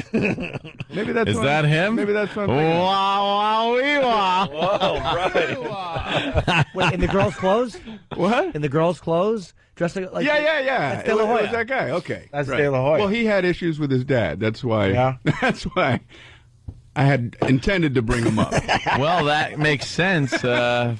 Issues with the dad might make you dress in fishnet stockings and Wow, look at that. wigs. How And did they find that so quick? it's the miracle of the internet. Hey, I was listening to you guys. It was hysterical. The party that you went to. Oh, yeah. Oh my gosh, I was laughing out loud. What party? His pool party? That was the party. No, the party, the big wig that Madonna was supposedly at, and you went, and these guys didn't go. Oh, my goodness. That was probably a best of. That was one of the parties, from a while back, and I went there, and it was just an awful... Yeah, nothing was happening. And Madonna was supposed to be there. You were supposed to have like a special way to get in, but that didn't work out. You had to go get back in line. And Yeah, and I thought I was going to be kind of a privileged guest. And the only person that was there, the biggest celebrity, was like Jay from Jay and Silent Bob, Right. and that was pretty much it. But your callers, man, are hysterical. They just kept calling, just piling on, man. Hammering. Yeah, it's called being thrown under the bus on this show, and it's very hard to crawl out from that wreckage. Our listeners are great at that, too. Our listeners get in the bus, and they know how to put it in reverse and forward over and over again just to keep squishing you. It was big time funny. Wait, why couldn't you get in? We're just dopey radio guys. This is going back a ways, too. From time to time, They we just really re-aired it like about a week or two ago. That's why. we were off. From time to time, we really think we're somebodies, and then we go to one of these things and realize, no. Can't get in. We're just not. Like what? Hello. But that's like a walk of I think shame. that was when we just had gotten to New York. It was like no, that was when I just ditched the wife. Oh, okay. That's a while ago. Wow. Yeah. Good thing that's over. Oh, that's right. It isn't. Hey, that party, was Oscar De La Hoya there by any chance? Yeah. He was asking about you. Yeah, what was he wearing? Fishnets and a wig. He looks silly with the wig. Like he doesn't look silly in the fishnets? Exactly. Hey, we got the name. We got the name. That was the thing that put on. Yeah, what's with the wig? I'm Mr. Literal guy now today. Take the day off, Jim. I'll be Mr. Literal bit ruiner. We got the answer to your question about that part of the hiney. Okay. Let's go to Brian in PA. Brian. Oh, hi. Anthony, the horizontal lines in the bottom of the butt are called the gluteal folds as opposed to the vertical line, which is the gluteal cleavage. Yeah, we're looking for the sexy names. Yeah, gluteal fold. Baby, I love your gluteal fold. Right. Oh, yeah. But that there is a technical term, apparently. Yeah. Well, let's gluteal cleavage. Yuck. Well, like a plastic surgeon would have to use that kind of language. Yeah. You know, if he was going to be doing work on that area. You do have some gluteal fold that I think we need to lift here. Lift as opposed to the gluteal cleavage area. Which looks just fine. Oscar. They're also calling it the gluteal cleft. Oh, really? Yeah, if you Google gluteal cleft, some nice hiney shots come up. Ooh. Hey, let's say hi to Jim in Virginia. Jim. Hey guys, how you doing? Happy birthday, Jimmy. Thank you. I've been told it's called a Nate. A Nate? Wait, hold on. Yeah. I don't know how sexy that is, but it's called a Nate. Is that an acronym for anything? I don't know. I don't know. All right, thanks, sir. Let's go to Lance in New York. Lance. Hey, how's it going, guys? Hey. Wait, is acronym wrong? No, that's right. Go ahead. All right, Brian, have you been out jumping your bicycle lately? Aye. Aye.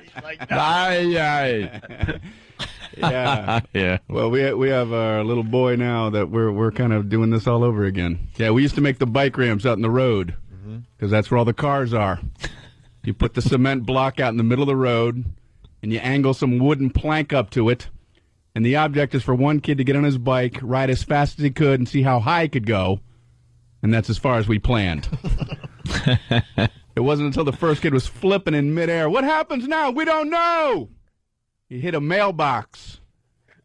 Bunch of 9-year-old paramedics running up. We didn't know what to do. Get some leaves. 9-year-old paramedics. Yeah. We really didn't know much. No. And that's when you do get injured the most, when you're a little kid like that and just have no clue what to do. Mud. For some reason, mud seemed to be the cure-all with kids if you cut yourself. Because you'd watch like an old movie where an Indian would put mud on something. So you're cutting your knee open and just put some mud on it. Meanwhile, it's like mud coming. It's mud from the gutter of the street. You're so right. Me and my brothers would throw dirt on our injuries. Yeah. Dirt. Yeah, dirt, mud, whatever. We used to, because we don't want to freak mom out. We used to, like, if you got bloodied up or something like that, we would do the preliminary work where you'd take one of the brothers into the bathroom and wipe all the blood off, and then you present them to mom. Present. Because if the blood is all over their face, she's going to flip out. So you want to just, like, get it down to where there's just, like, one little blood source. One little dripping, one sucking chest wound. And then you always want to soft pedal it too, you know, where it's like you don't want her like to freak out, so you want to like slip it into the conversation. Hey, Mom, we know that you said you had to go get some milk later, so you know since you got to be out anyway, we were just wondering if you just might want to take him to the hospital. If you're out, get some peanut butter.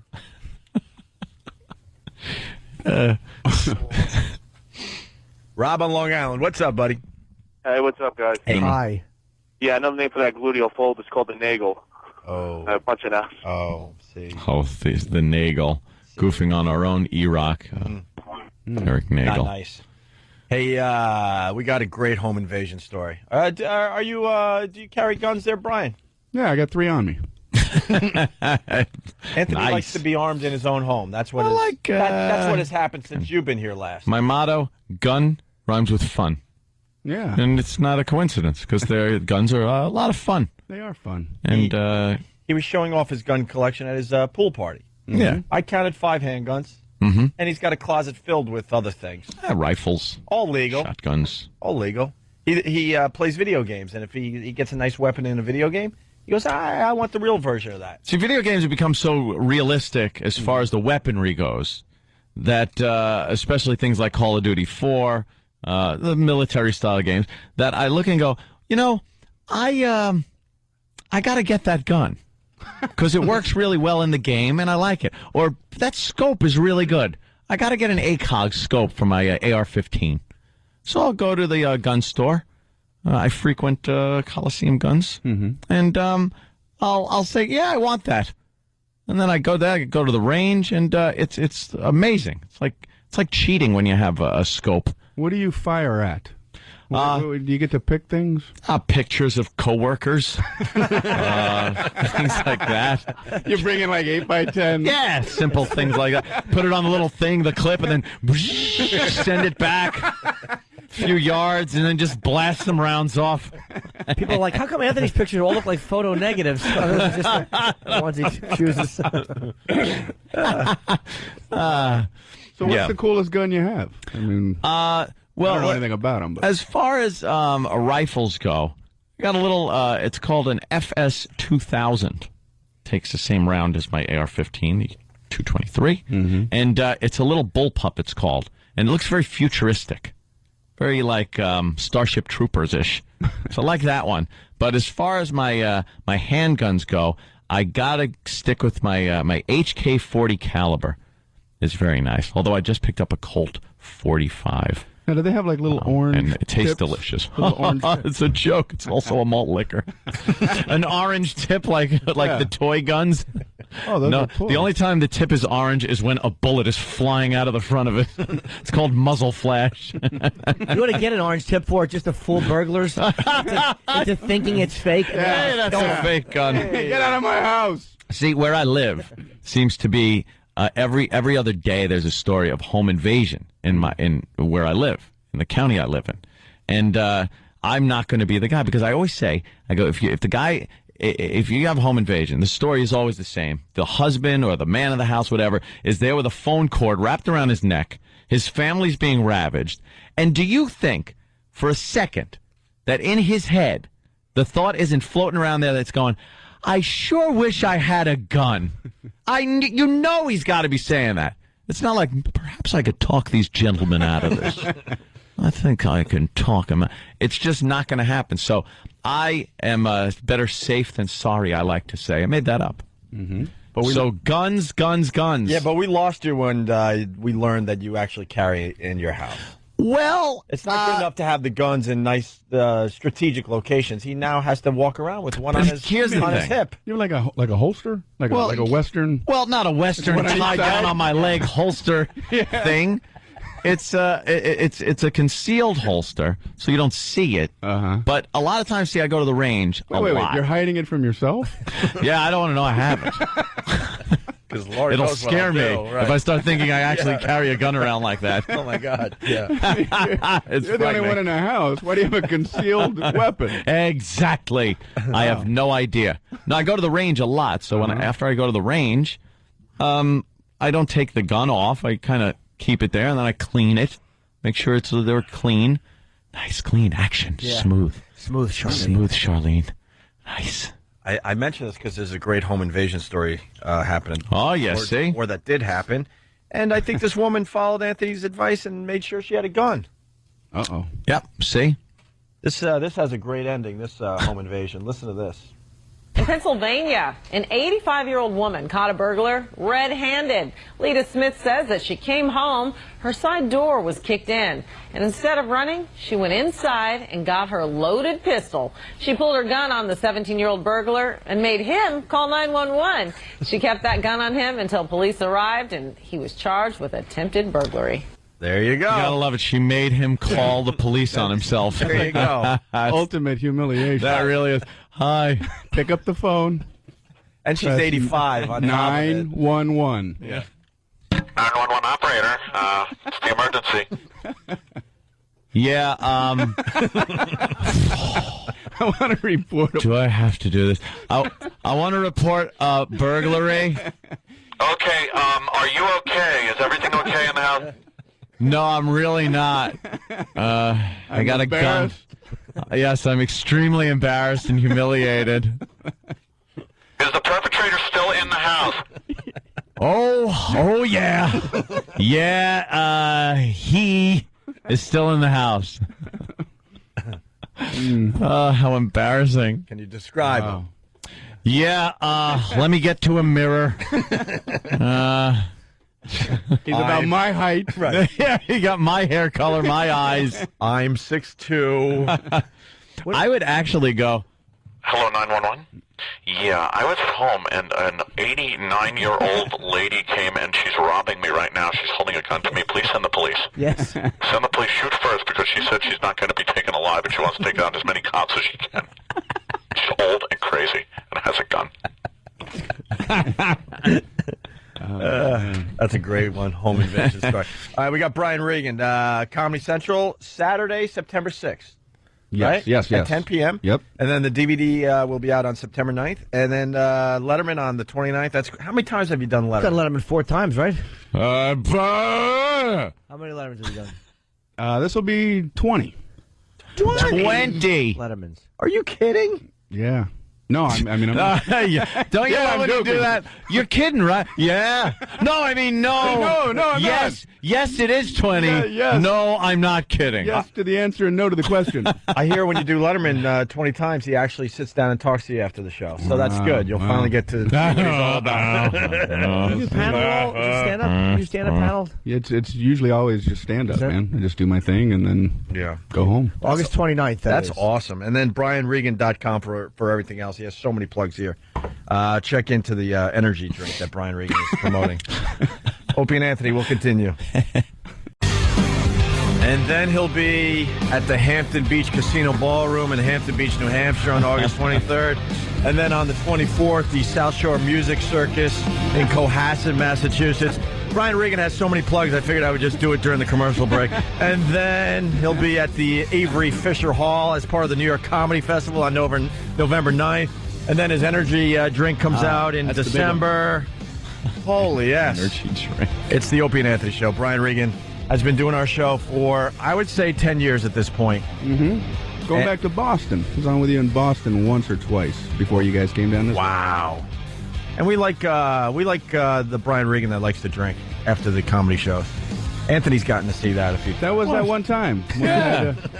It was one time at... Was that a beer or something, right? Yeah, I think we split it. Yeah, we split that one beer. beer, 2 straws, I said. That was crazy, man. I remember a story at Caroline's. Brian doesn't do a lot of that drinking, but things were getting so crazy in the NEW days with Brian Regan. And I'm not even going to say why they were, but they were. Because I don't want it to happen again to you. And he was selling out so many shows at Caroline's that they forced him to do 3 shows a night, which is just insane for a comic. And Aunt and I would go, and Jimmy would go to the shows and stuff, and we'd get to hang out with Brian in between shows, and he was doing shots just to deal with the craziness that was happening at Caroline's. Because they would throw a 2 a.m. show at Brian. We got to do a 2 a.m. show. And Brian's like, but everyone's really wasted now. There's a line outside. Right. We're just going to get up there. Shows. Well, the shots had nothing to do with the shows. That's just how I live my life, man. Yeah. I do a shot before I go to church, you know. There was a night we closed Caroline's and then walked around the corner to another bar. Just for the hell of it. Yeah. Just because, you know what? Fun, it wasn't time to stop drinking when the bar closes. Amazing. What I like Usually about that's like a hint. You Yeah, know, yeah. When they're closing up, we're closing. Yeah. That means, well, it's time to go home. But No. it didn't seem to click in our heads. No, look at that. There's another bar right there that's Hey, open. Isn't that neon? And you know all the people in there have left bars that were closing too, so you really get the best clientele in those places. You know you have a drinking. You know you have a drinking problem when you close a bar. Then you find an after-hours bar. Yeah. That closes down, and then you're knocking on some, like, brownstone somewhere that has a secret after-hours bar going on. I'll give you worse. You go back to your hotel and raid the mini bar. And then the mini bar, finally. Because there's no more bars open, but there's a mini bar.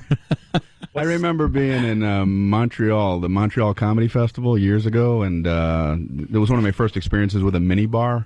And somebody was having like a party up in their room, you know, because all the bars were closed. And I didn't want to go empty-handed, so I opened up that mini bar, and I saw those little liquor bottles. Oh no! So I got a pillowcase. Oh no! What do you think? They just put them in there for your convenience? Just emptied out the whole thing and brought my pillowcase of goodies up to the party, you know.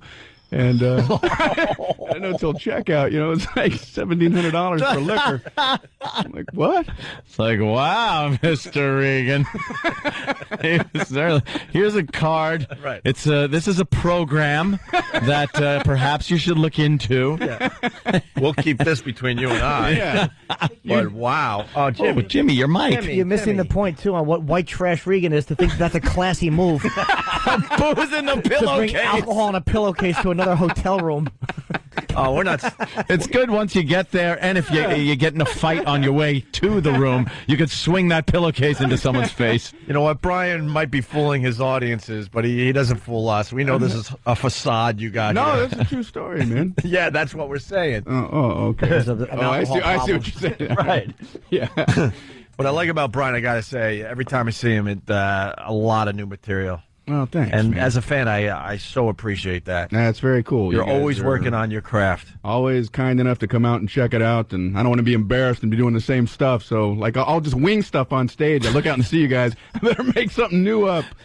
So it looks like I'm working on my show. Have you noticed I haven't checked you out as much as I used to? Because I started feeling like I was a stalker. All of a sudden, Brian would be in Philly, and I would happen to be in Philly, but Brian doesn't believe that. And all of a sudden, he would see me backstage like, oh, hi. And then he would be up in Boston, and I'm backstage at one of his Boston Well, those shows. all made sense, but then I'm like Jackson Hole, Wyoming. What? In Vegas at the airport when you fly home. Just kind of waiting He's there. there at baggage claim. I don't believe the coincidence. knocking on his door in Vegas. Are you working on anything new that you want to try out on me? But No, you know, I'm always appreciative. that's a man. testament. You can come out here anytime you want. I like man. to see I'd love comedians, have you but out. that's a testament to you. I probably see you more than any other comedian. Well, I'm very, very flattered by that, man. And I love your local TV stuff you do. Oh, about thank you. The local newscasters? The brilliant stuff. Brilliant. Appreciate that. Brilliant stuff where they're all trying to up each other and say they're the only one that has the big stories and this and that. And they use all those cute slogans. Yeah, I like the transitions they do from one story to the next. I don't know why they don't think you can't handle a brand new story. I don't get that. I wish they would go, well, that's the end of that story. Now here's another one that has nothing to do with it. Yeah. Can you handle that, home viewer? They got to bridge it every time. Hey, that's a big lotto jackpot. Speaking of lotto, there was a lotto crime in the city today. You know what I hate about the lottery is I hate enduring people's lottery number ticket stories. They're the absolute lamest stories, and people tell them as if they're like, riveting. Hey, you're not going to believe what happened, man. You know how I play the lotto? I bought 5 tickets, right? And the first ticket, I had the 2, 4, 9, 27, 30.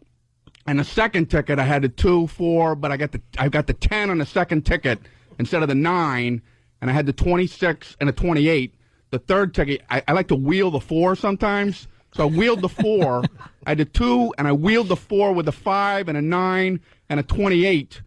And the fifth ticket, I dropped the 2 off, and I had the 3. I did a baby wheel on the 4. The 7, I with the 7, I put an 8 right next to it, and then 16 and the 24. Well, the numbers came in 2, 4, 6, 27, and 28. Now, if I would have had the 2 and the 4 from the first ticket and the 6, if I would have had the 6 and the 8 from the third ticket and the 4 from the second ticket and the 9, if I would have baby wheeled the 9, sometimes I'd baby wheel the 9 if I'm coming like on my birthday or something. If I would have baby wheeled the 9, I wouldn't be here. Man, I wish you'd have hit it. I wish you'd have hit that. Sounds so close. Yeah, you were man, you kind of had all the numbers spread out in the different tickets. They were all on the same ticket. Ah, what a drag! They weren't on the same ticket. Seen that? I used to see that at the OTB. Used to work next to a place, and at lunch we'd all go to the OTB and place a few bets on some ponies down there at Belmont. And there were the old guys that would stand there and they have the racing form in their hand, and they constantly, after every race, they'd slam in their hand. They go ta ta, and they would talk about they had, I had the they came in like 2, 4, 6 horse came in. That was the order. Right. They'd be like, I had the 2 at the 6 for the triple, and then I had the 4 horse in another ticket. It's the same exact thing. It's like, no, you lost. You lost. Rip your ticket up. Go get another It's hobby. just as useless as having a horse that was not even in the money. That's what they do. They slap their hand. Son of a bitch. I can't believe it didn't come in the way I wanted it to. How come they don't come in the way I wanted it to? And they hate winners. Oh, do they hate when someone goes, yeah! They just look, It's always an grouchy old bastards spending every dime they have on the horses. Yeah, good stories. Good times. Good times. Good times. Where do you come up with your ideas? Anything worse than that question? Oh, I think one of the worst is when you're doing like a phoner, right? A phone radio interview, and they go, "Can you give us an example of your humor?" I mean, could there be a lamer... An example of your humor? There's absolutely no way to ever live up to that. Yeah. Yes, I have a prime example of my humor. Imagine, if you will, I'm on stage, right? And then I say something like "knock knock." I almost want to hang up. I want to pretend like I have a bad connection when they ask. You could. I should. I'm what? Gonna start doing that. Can you give us an example of it? Well, we'll try to get Brian back on the phone to ask him that in-depth question about his humor. But right now we got a twofer from Led Zeppelin. They're just lazy radio interviews. Where do you get those funny ideas? When I'm dismembering hookers, these things just come to me. They pop into my head. It's really weird. I'm out committing horrific crimes. Yeah. And all of a sudden I'll think, hey, directions on Pop-Tarts. Where do you get your ideas? Usually while watching rape porn, believe it or not. It's so bizarre. Yeah, a lot of people wouldn't know that. But that's really where it comes from. That's the seed. That's the nucleus. That's my inspiration. Of where the bits come from. Because when they ask you realize you have no idea. It's like, I don't know. There's no real... It just kind of happens. It's like, there's no specific source, but you can't tell people that. Or they'll ask something that's way above what you ever do. What is your process? My what? Process? Wake up in the morning, I take a dump. Every 6 months, I get lucky enough to think of something. And if I'm not too lazy, I'll jot it on a napkin. There's the That's funny. That's my process. Your process. Yeah, they try to break it apart scientifically. It's not really art. Is there a formula to your comedy writing? Or if they say something that sounds smarter than what you do, you just agree with it. It's like, when you're watching the news, do you ever break it down and say, this is kind of, and you're like, that's what I do. Yeah, That's never what I do. No. That's what I do. Ever. No, I swing and miss a lot, and whatever connects with, I do that again. Yeah. There it is. Hey, we got two really good stories. You got a choice here. We could do woman had feces thrown at her while pregnant. Okay, so hot. Mm-hmm. Or baby whale thinks yacht is its mother. Wow. I say go with the feces because the whale one I could kind of understand. Big dumb whale, big boat. I get it. Stupid lamp oil machine. Lamp oil machine. All a whale is. You're equating, or you're understanding the whale. I can kind of get that. Yeah. I can see how I'd misinterpret a boat as another whale. Yeah. Let's go with the feces. By the way, I like your whale bit. Thank you. Not saying you should do it right now, but I'm just saying that it's a classic Brian Regan bit. Appreciate that. This is what the whales are saying, right? Here's the feces story. Anna Goyce can breathe a little easier now that her 2-month-old baby is... Oh, now that they cleaned her face. Ow. Wow-wee. Anna Goyce can breathe a little easier now that her 2-month-old baby is physically healthy. But most of her pregnancy was fraught with fear and complications. Instead of enjoying welcoming my baby, I was just so afraid of what would have happened, what could go wrong. Last December, Goyce was splattered with a bag full of human feces when a group of teens threw the bag into Walgreens in O'Fallon, Missouri. Goyce was 10 weeks pregnant at the time. Oh, that's terrible. Oh, no, that's terrible. That's just awful. I know. That's just terrible. That's the whole story? Oh, we got a little more. Oh, God. Splattered feces. Kids will be kids. I did that all the time with my buddies. We just, drive by Walgreens and throw a bag of feces in. Feces. It's just a kid thing, You're kidding, but... Yes.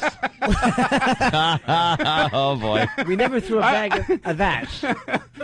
I'm going the absurd route, and Jim Norton's like, whoa, hold on. Well, there's couple truth is stranger than fiction. We would get a dog crap and put it in the library book slot. Was a favorite. Oh, God. That was a favorite of ours. Me and my buddy Tom Naylor would do that in North Brunswick just because we knew the librarian would have to fish out the books and just see that. Try to clean up. Yeah. She's just a dumb volunteer. Yeah. And look what you're doing to her. That's what she Got to deal with all that. All that, right. So they threw the bag into the Walgreens. How did it affect her? Yeah, we're going to find out. That. I'm hoping here. On Monday, 18-year-old Kyle Medley of O'Fallon, Missouri pled guilty to misdemeanor assault and property damage. Another teen is awaiting trial on the same charges. Kyle Medley could have gotten up to a year and a half in county jail. Instead, the judge gave him a 2 years probation. And during those 2 years, he must not have contact with the victim or his co-defendant. Goyce, who works as a teacher, is angry and disappointed. At the time, she felt so humiliated, she needed professional counseling. For Christmas, I didn't want to go out. I spent the entire Christmas, the entire break pretty much in my room with the blinds closed. I want the community to get the message. We cannot tolerate this. I don't want other teens to think, well, they got away with this, so why don't we start doing this and, something else. Who's doing that? Something else. It never happened. It doesn't happen. It's not this big epidemic. It's just feces splattering in people's faces. We have to carry umbrellas when it's sunny because bags of duty are flying by. Stupid. Get a hold of your blind clothes. We have to let the community know what? The bags of doo-doo. Does anybody think it's acceptable? Like, do you have to inform the community? Are there people that would go, well, I guess you're right, good point. I would have co-signed for that until you showed me. I guess we should stop throwing bags of feces. I like the way the guy's not allowed to have contact with the victim. Yeah. Like he would want to reach out and go, hey, what do you think about what I did? His anonymous victim that just got in the way of his flying bag. Yeah, you remember doo-doo. that? Remember when I threw that bag of doo-doo? What do you think about that? Was he throwing it at her? They don't say. If I it think was just kind of random. I think it was random. I think it was just, She they just just happened to said be in the into way. the You wall. think he is a marksman with that? Yes, he was aiming right for her face. This guy's brilliant. Be a horrific crime. You're born again hard. There's nothing more deadly than a Marine and a bag of feces. Let's go to Mike in Alabama. Mike? Hey, guys. Great show. Thank you, Hey, we sir. used to, going kind of toward the direction Jimmy was going, we used to take dog caca and smear it up underneath people's door handles on their car. Wow. Oh, is that an awful thing to do? I'm just stunned by the word caca. Yeah. It just doesn't, because it doesn't come off of your hand very easily. You can scrub and scrub and scrub, And, you know... Oh, it's fine. It's gone. Oh, well, you just talk. It's your show. Go ahead. Yeah, go go ahead. ahead, sir. Well, I mean, I'll wait for you. You tell me when you're done. And, you know, the guy's talking. He's talking into his phone like it's just a CB radio microphone. The part that he hears with is in his hand. Yeah. And he's just going, blah, blah, blah, blah, blah, blah, blah. I can't hear anyone else talking. Jesus. All right, let's go to Paul then. Paul, it's the Opie and Anthony show. What do you got? Huh? Morning, boys. Hey. As usual, Yes, sir. Yes. I'll wait for you guys. Sorry. I love he it. doesn't want to endure a reprimand. Am I free to speak? As usual, the news anchor got it all wrong here. The real story here is that this woman is a teacher and she can't even speak English. Okay. We wanted to go with you. Yeah, we really. I was with you for the story, but then it went nowhere. Yeah. But yeah, she had a tough time speaking the English. Punching out. So I heard that too, Paul. But that right. that damn under the door handle is fantastic. That is so bad. You probably think at first, how did this? Oh yeah, someone put it here. Yeah. How did a dog get his? But then, Major Nelson, a dog. But then how? But I saw the, and then there was. He's always so confused, Dr. Bellows. But wouldn't you be embarrassed that you actually have that moment where you wonder how the dog did it? Yeah. What? Before the smart part of your brain kicks in. Wait a second. Young This pranksters. was a gag by a prankster. It was trickery. What? How many people have napkined off their hand and then angrily immediately driven to a car wash with their windows rolled up and the car stunk inside? You can't have your car. I had to explain to the guys, could you get under the door? Yeah, could you do under the door handle, please? Yeah. Why? Why? Just do it. Just clean under the door handle. Leave me alone. Chris. It never probably goes away under there because the rain doesn't hit under the handle. Of course not, Jimmy. That's why it's so evil. That's why it's brilliant. That's fantastic. Chris in Texas has a good one. Chris? Where do you get your ideas? Well, I was thinking, how could I smear dog dew where the person won't even know they're touching it? What's your process? Yeah, well, I've got the dog poop. And I find a car with the door. You can't use the old style ones with the push button. You need the lift handles. Push button's good too, though. If you want to go push button, because they don't just push the button and it pops open. You got to push the button and then your four fingers loop in. Oh, wow. I didn't even think of that. So as you pull back, you're getting four right in the crease of your fingers. It's right brilliant. in the nape, or the nate. Yes, right in the nape of your fingers. We got a good one from Chris in Texas. Chris. All right, I got to make this really quick. We used to do what was called the poop purse. Now, what you do is you take an old purse that nobody's using anymore, you fill it up with various feci. Feci. Various. I like the fact that it's various. Feci. I got to make sure I have a nice selection. Yeah, you don't want to just have one source. Yeah, you need various. Nice mixture. Sometimes I put in a little horse just to bind it all together. Most people wouldn't do that. They wouldn't think. And used feminine products, if you will, Yes. and set it underneath a street light and wait at night and wait for cars to pass by. People would stop and be, purse, money. Grab the purse, drive about 50, 60 yards or whatever, and all you would see is the purse fly out of the window. And we do we have to together. It's hilarious. We have to do poo purse today on the other side. Can we do poo purse, Danny? Poo purse. You got anything going on today? Probably not. That's a great Probably video. can't. A bunch of videos, though. How funny would those videos be on YouTube?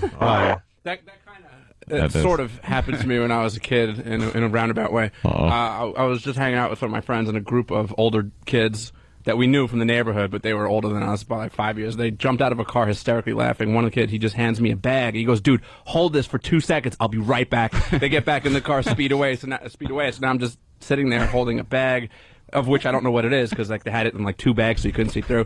So obviously the curiosity got the better of me, so I started squeezing the bottom of the bag, and when it was nice and soft, I kind of realized what the gag was. That is funny. Although they did end up coming back to see if I was still on the corner holding a bag of poo. What if they pull back up? You want it back now? Well, he ended up ripping the top of it off, so he had the stuff in question kind of on his hand. separated by the plastic, so it was kind of like he was holding a pizza tray, and then just kind of splat it up on the wall of one of the businesses. Wow. That's good. That's nice and antisocial. Yeah. But that'd be almost hot if it was like a Russian stripper who handed you the bag. That'd be almost sexy.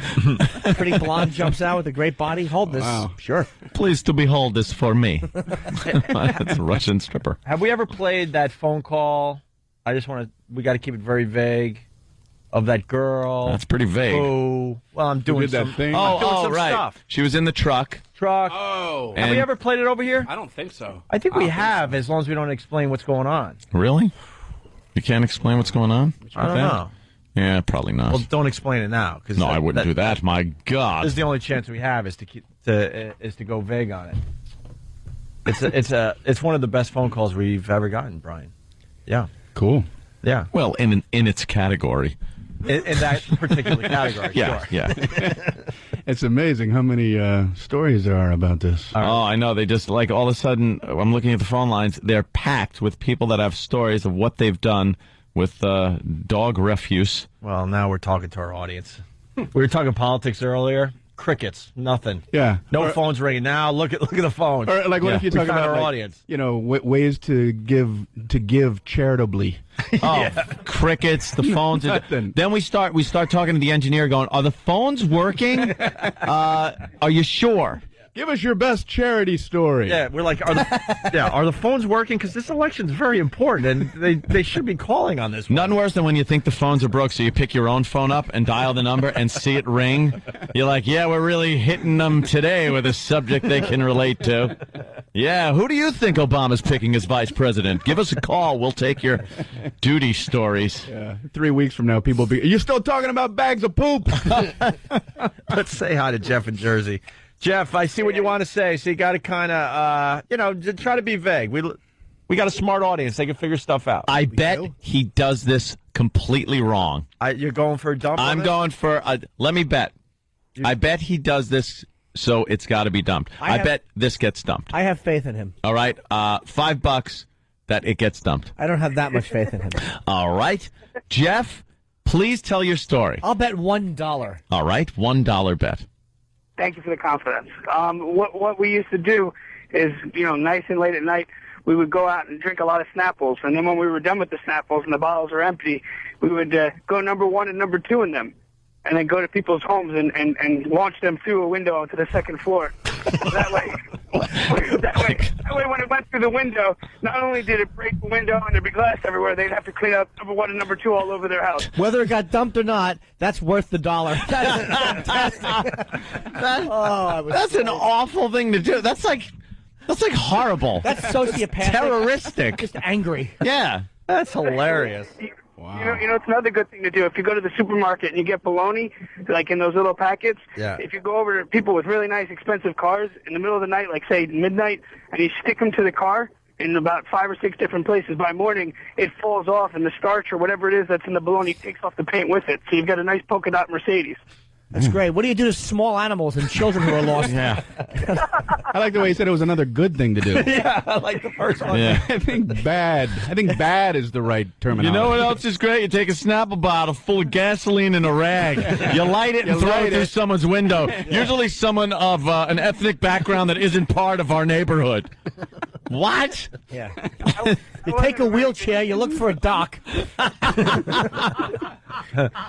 All right, Jeff, thank you. No problem. Very good. We're going to take one more, and you know what? After the break, I think we continue with this subject because the phones are lit. Got John in New York. John. Hey, guys. One of the fine things we used to do with dog feces was we would go to a local gym and smear dog poop all over the seats that were chained to the bicycles that were chained to the bike rack. Why? I don't understand this. Danny has a comment. I just remembered something else that had happened as a child. All right.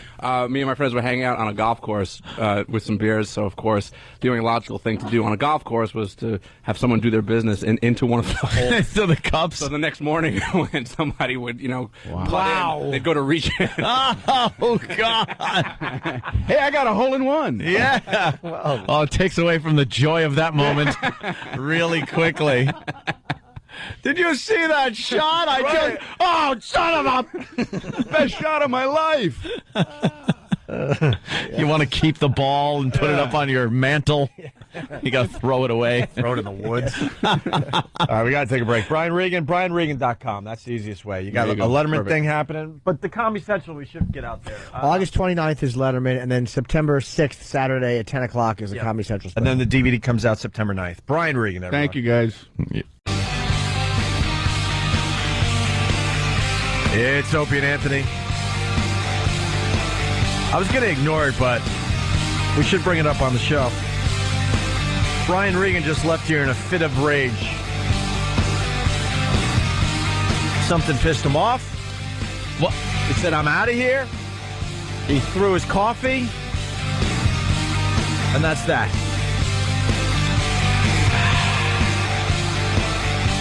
Yeah, I don't know what happened. Someone say something? I don't know. You might want to ask Brian. Say, hey, what's your problem, man? I was in the bathroom and I came out. I was actually surprised he left.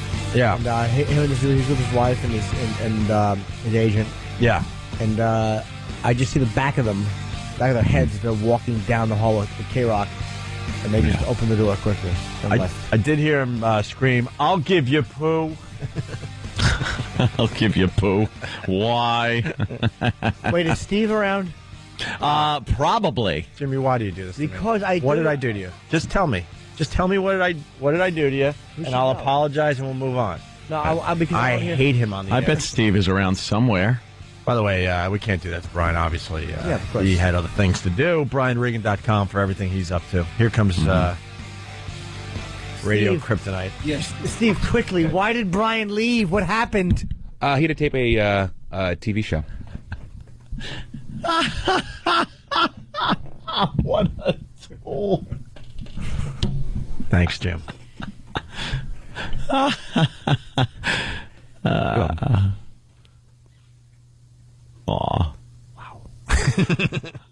Hey, we got more poo stories on the phones. Mm-hmm.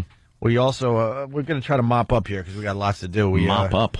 Well, we got the table tennis women. Isn't that ping pong? No way. Wow. What happened? No, I'm just looking at the clock. I know. That flew. I know. Jiminy Cricket. God. Ping pong. Two Jews walk into a bar. Well, technically, one was Pentecostal. What? What are you doing? Knock, knock. Who's there? I don't know. I haven't opened the door yet. Yes. Knock, knock. Could you ring the bell? It's a little easier for me to hear. Wipe your feet before you come in. A black guy, a Jewish guy, and an Italian are going down in a plane. Were they sitting in first class or coach? I'm improvising.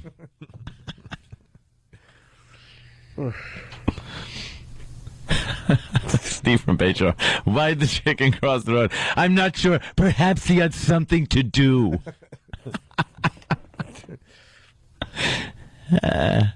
That's great. We love you, Steve. You know that. Gary Glitter. Oh, speaking of Steve. Yes. Well, we got ping pong, too. Mm-hmm. I say Gary All right. Glitter's hotter. And we got U2, Bono doing something really stupid. But what do you want to do? Gary Glitter? Yeah. Yeah. That's a sexy story. This Gary Glitter should just not be able to live at this point. They should, when they catch guys like that, they know you did it. They should just put a gun in your mouth and blow the back of your head out. Yeah, because this guy is there's no fixing his problem. Scumbag. He's a predator, and that's it. He'll always be one, and this proves it. He's famous for saying "Hey" every 30 seconds in a song. Yeah, that is played at every sports arena. And he spent a lot of time in jail for having sex with underage girls, right? In Vietnam, yeah. He finally got out, and somehow he ended up in the airport in Thailand. And Thailand. And he refuses to go back to London. Thailand. What happens in Thailand? You think? You have to take a connecting flight from Vietnam to Thailand? That's just, wow. Thailand. Oh, that's right. You have sex with children in Thailand. What is it, Pedo Airline? Yeah. God. All the meals are kids' meals. Yeah. The movie's The Bad News Bears all the time. That's all they play. Just wants to go from he just can't get enough of that. That's what he wants to do when he's out of jail. Go to Thailand because he knows he probably knows places in Thailand where you can go and have sex with kids where he knows he won't get caught, like really dark, under seedy places, and he probably knows where they are. And he's just the guy should just die. How is he affording all this off one dumb song? Yeah. So he ended up in Thailand. He faked illness so they don't fly him back to London. And if he goes back to London, what? They're going to try to like charge him with some stuff, I'm thinking? Either that or they may take his passport away so he can no longer travel. To these countries. How can they do that in London, though, if he didn't do anything in London? Well, if you're convicted of a crime, I don't know what the exact ruling on their system, but, if you lose your rights... You lose your rights here if you're convicted of a felony in certain areas, and you're not allowed to move about as easily. What is that thing they have over there where you can be, I'm not sure if this is the exact term, but it's something like held at the discrimination of the Queen? The Queen, yeah. Or at the something of the Queen, where... Like here, they can't just hold you. Yeah, they can't just put you in jail here and kind of hold you with no charges filed or anything. But there... They could put you in jail and just kind of hold you there as long as they want, as long as the Queen says, keep him in there. Like Guantanamo, kind of. Yeah, yeah. So you just put him there and suspect. They have that kind of thing. Wow. So they could just kind of throw you in jail. Well, the thing with him is he's being forced out of Vietnam, as he should be. Why are they flying him back to London? Why doesn't he fly somewhere else? I'm guessing no place will take him. But why a London flight? Maybe it's like that floating garbage scow that was going around New York City years ago. No one wants him. Yeah. Hyman Roth. Hyman Roth. I'm a pedophile in search of children. I'm here in Thailand. If I wake up and I see gummy bears, I'll know I have a partner. What a filth bag. Just trying to go somewhere else to molest kids. Well, me and your father would molest children in Thailand. Your father supplied the bubble gum for the children. The story's kind of confusing because it says glitter in limbo as Thailand refuses him entry. So Thailand declared British former glam rocker Gary Glitter's persona non grata Wednesday and threatened to deport him back to Vietnam. But that would be a good thing for him, wouldn't it? No, Vietnam. Oh, there's obviously a problem with him being in Vietnam. So they're going to watch him pretty closely in Vietnam. They might not let him back into Vietnam. Maybe Vietnam is saying you have to leave the country or going back to jail. I mean, there's obviously a reason, or he would hang out in Nam and not feel forced to go to He looks like Britain. a creep, man. These pictures of him. 64-year-old was due to have boarded an overnight flight to London from Bangkok, but was still wandering the airport transit lounge more than 16 hours after flying in from Vietnam. He initially complained of chest pains, refusing to board the Thai Airways plane to the British capital, but it was unclear what would happen next. A doctor examined him in the transit lounge and said Glitter was suffering from a minor inflammation in his chest, declaring him fit to travel. Yep. Thailand's immigration chief said Glitter refused to board the next flight to London, but had been declared persona non grata and would not be allowed to enter Thailand. So he has to just stay at the airport. How about just get on the plane or we're going to break your legs? Right. Yeah. How about we stop being nice to people who have just gotten out of jail for having sex with children? Thailand should really... Why don't we send him to Singapore and have him mule a little heroin? That'd be nice. The terms of Glitter's sentence called for his deportation upon his release from jail, and it appeared unlikely Vietnam would allow him to return. He could be returned to his homeland since we do not want him here, said Thailand's commander, blah, blah, blah. Thailand kicks you out. That we were talking about how bad you have to be, that Thailand goes, we don't want you here. There are businessmen doing a conga line over there to have sex with young boys, and they don't seem to do anything about it. Did you read the quote from the Thai Lieutenant General? He poses a danger to a peaceful and orderly society and offends Thai morals. Ooh, wow, he is bad. Wow, wow, wow. Speaking of that, look at Miss Teen USA. Is that who she is? Stevie Perry. Steve Perry's her name? What the hell is that? There's a little eye at the end. So okay. A tiny little eye. She doesn't look like a teen. She's pretty, man. Yes. Yes. Let's say hi to Corey in New Hampshire. Corey. Hey, how's it going, guys? I don't know how I'm going to follow up that Gary Glitter story. Yeah. But we used to rub S into people's screen doors and watch them wash it out because it was either sprayed it up against their door or sprayed it out into the yard, and they were never able to clean it up. It took forever. Acid? No, not acid. We're back to the we're back to those stories. Oh, in the screen door. Yeah, we just be picking up in a bag and we just dump it all over that screen door. That's pretty funny. All right, yeah, that's a rough one to get out. Like a cheese grater. Yeah. Daniel, Alabama. Morning, boys. Hey.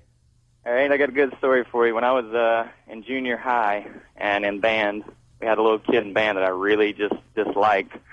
So one day, snuck into the band room where all the instruments were, got his trumpet and turned the bell end up and managed to pinch out just one perfect little snickerdoodle of a loaf right into his trumpet, and then just kind of tamped it down in there real good.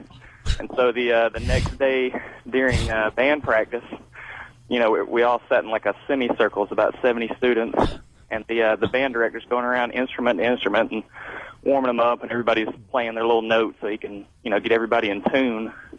And he gets to the trumpets, and the kid starts complaining that he can't blow through it. So that something's in it. And the band director said, "Well, just open your spit valves. It's probably just a bunch of spit, and just blow into it real hard." And so by this time, Rhymed with spit valve. by this time, everybody's sitting there just kind of staring at him. And so he pulls back real hard and blows into it as hard as he can, and out falls the little trumpet. He falls back over the chair trying to get away from it. Oh, my God. Nice. So did he ever reuse that trumpet, or they just threw it out? I want to say that they had to reuse it because it was fairly expensive. Well, since it happened, it just sounds like crap. Jimmy's face. Not even the hint of a smile. He's disgusted with what I said. Hold on. I'm actually, I'm touching my nose scab and then smelling it. And it smells a little like a healing wound. Nice. Why are you doing that? You stick your pinky in your nostril, touch the scab in your nose, and then smell it? Yeah. It doesn't smell awful. It just smells like an open wound a little bit. You're healing. Yeah. Mustache is looking real good today. Thank you, Opie. Tonight I'll be on TV. Watch Fox Red Eye late tonight. I will have my mustache on television. That's good. Are you shaving the rest? Yeah. Yeah. Of course. So this mustache really stands out. Oh, yeah. Mm-hmm. I'm going to look like Mike Farrell. I want a Mike Farrell 78 stash. Hey, can we play that phone call before we get out of here? Yeah, we can do that. Yeah, let's try this phone call. Let's just call it the phone call. Yes. We like this phone Female call. trucker. Female trucker called in. Okay, I'm tying the bag up. Did you hear it? Yeah. Do it again. Okay. Did you All right, one more time. throw it against the window? Yeah. Okay. Okay, here we go. And there you have it. What a trooper she was. Yeah. Oh, boy, she was. She never even had to get out of the truck. Nope. God, that must have just been horrific in there. Just park on the side of the road. No need to walk to anywhere. Just right there. Hey, Danny found a website called poopreport.com, right? Of course he did. Yeah, there seems to be some amusing stories about the obvious. Oh, things that we were kind of hitting on? Yeah, and also I'm getting word that there's a rumor going around that over at XM, somebody might have had an accident in the bathroom on the floor. So that just kind of ties everything. All right, let's right out of the elevator and all into the bathroom to check out that treat. I can't wait. Poe? Well, we don't know who, but apparently there was something left on the floor in there. Happens. And really fast, we did a lot of visual stuff today. Go to onaradio.com, and all those links will be up there, right? Many are up there now. Thank you, Stunt Brain. Guys, it was fun today. It's Whip 'em Out Wednesday, so, women, do the right thing if you see those WOW stickers today. That's what WOW means. Yes. Jimmy on Red Eye tonight, and we'll see you guys tomorrow. Bye. And I'll still have my mustache. Mustache.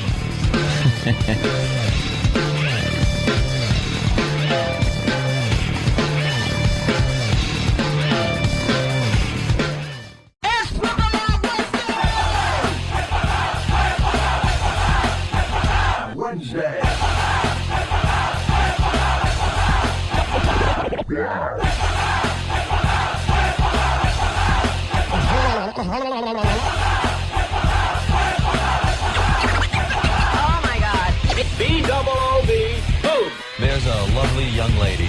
press. Get naked. Chuck them. Girls all over the country flashing their lovely boobs. Guess how many boobs I saw today? Can? I don't have those. You are spectacular. Well, me. Wednesday.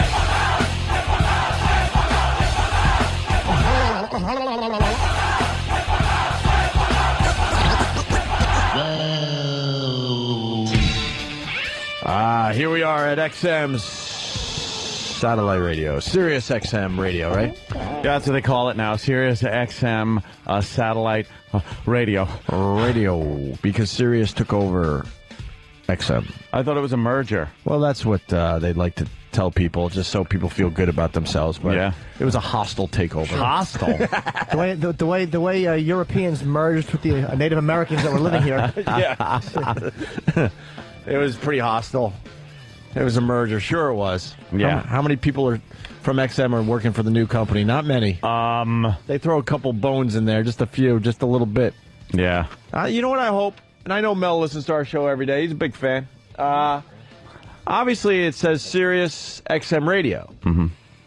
And I think their plan is to just start calling it Sirius eventually, right? And then phase out the XM part. And I always believe this. XM is the better name. Because it looks like FM or AM. It really is the better name. And I hope they don't get all stupid about that. We agree. Because they have pride in their company name and their logo and everything. But the blue logo with the little doggy, it stinks.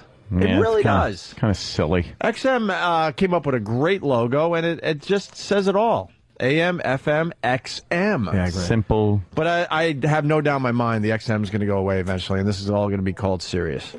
Yeah, eventually. The little doggy, I think you're right. I never liked that logo. He's got a star for an eye. You can't tell what happened to him. Yeah.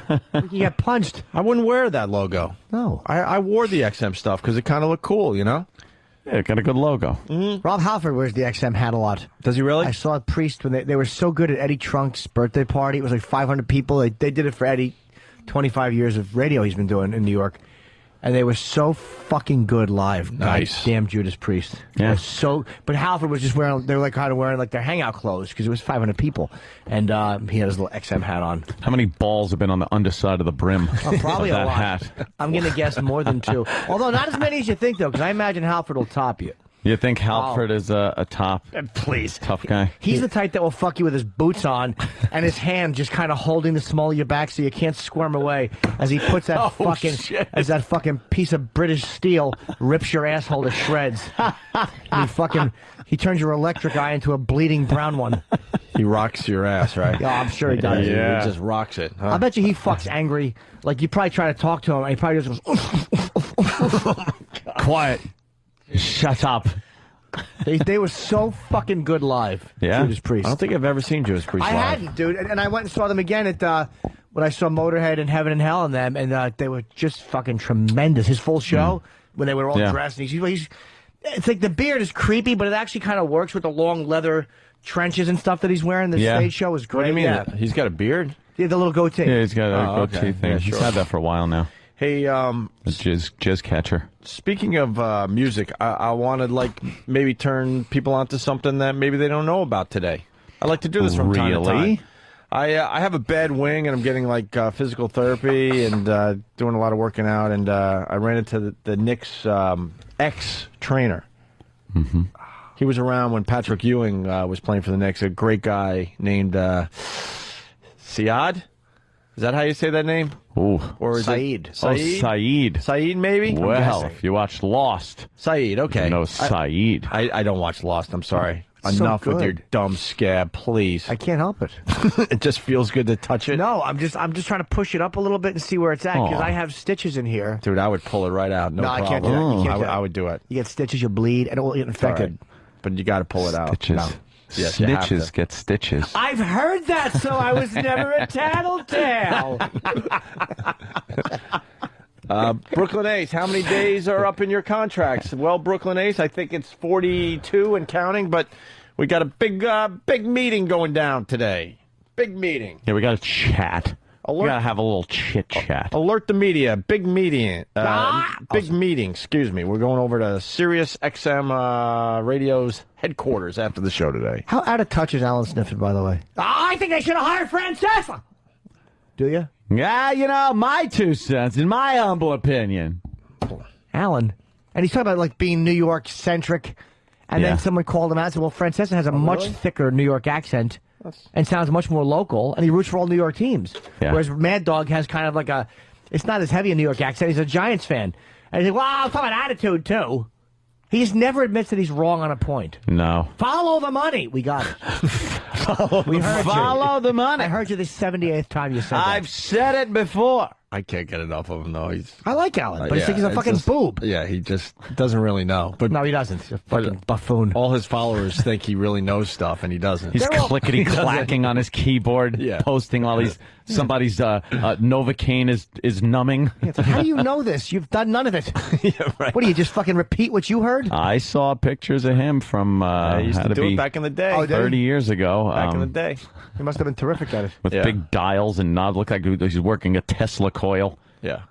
I do like Frank the Radio Critic, though, now. Remember, we love Frank the Radio Critic? From Manhattan. He's all right. Listen, I want to call out Stunt Brain once again. Stunt Brain, on the way over to this side of the show, Stunt Brain gives me an email. He goes, you got to turn on the men's basketball game. It's a tight game with Australia, the first challenge the Redeem team has had in the Olympics. The Redeem team. And so we turn it on here, and it's real close, Stunt Brain, 87-61. I know. They're kicking the shit out of 5 white guys. Right. Yeah.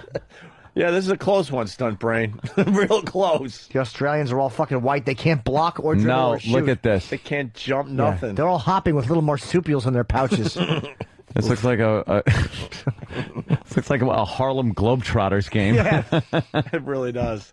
The Washington Generals. Yeah, they're the Generals. Are playing the U.S. right now. So anyway, let me get through this real fast. So how do you say his name? Saeed, I think. Saeed, really nice guy, and he's a huge fan of the show, and he used to be the Knicks trainer. Now he does physical therapy, and he's helping me out with my wing, as well as Sarah is. And after my physical therapy yesterday, he's like, have you guys ever heard of Fab Faux? As in F-A-U-X. Fab Faux. Faux. Like fake. Right. Faux. Faux. The Fab Faux. And it's a Beatles, not cover band. I guess they're Beatles. They do their own interpretation of the Beatles songs, I guess. They don't want to be known as an actual cover band because they I don't know. They're trying to do something a little different. And I go, no, I have not. And he turned me on to Fab Faux. He played me their YouTube video of their Letterman appearance, doing I Am the Walrus. Yeah. And I feel like it's worth playing here on our show today. It's pretty good. As we set up for a pretty good interview with Roy Dan Hollander in just a few minutes here. Yeah, he's the lawyer who's suing Columbia for the women's study stuff. Yeah. But I played it for Anthony today. He was definitely into this. Guys does a great job. And now I've been just kind of humming I Am the Walrus all morning long. And it's not an easy song to play instrumentally. There's a lot going on, and they pull it off. Hell no. I want to see these guys live. So it's Fab Faux from David Letterman's fine TV show. Check it out. Are you ready, Paul? Yes. On this date in 1964, the Beatles made their U.S. television debut here on the stage of the Ed Sullivan Theater. And to mark that occasion, we're pleased to present tonight the Fab Faux.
Sitting, policeman sitting, ready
Sports, ladies and gentlemen. The Fab Faux, everybody.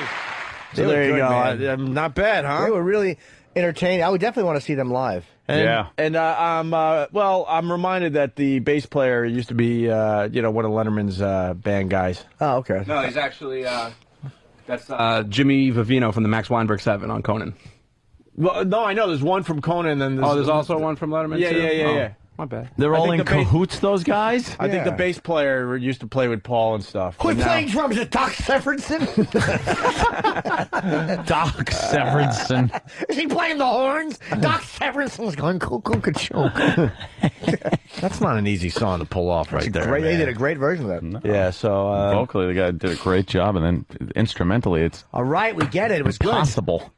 John, you know, you're right. Why am I crowing over this song? Why not? I know. Fuck 'em. Who are you, Brian Epstein? They're Fab Faux a little different. Well, sure. John in D.C., how are you, buddy? Opie, what's up, bud? Hey. Hey, about a year or so ago, there's a movie that came out called Across the Universe. And I have that. Hold on, can I stop you for a second, John? Yeah. I see that on demand, that same fucking commercial over and over again, and is it a good movie? It's, you know what, it's a decent movie. You can get past some bullshit in it, some of the hippie nonsense, but this version of I Am the Walrus sounds exactly like the version Bono does in the movie. I mean, you could YouTube it and check it out. Yeah, we'll check it out. I have my friend Kim used to work for somebody in New York, Peggy Siegel, who does all the big parties and stuff, and she was raving about this movie before it came out. Across the Universe? She fucking went on and on about it, and I have it and I haven't seen it.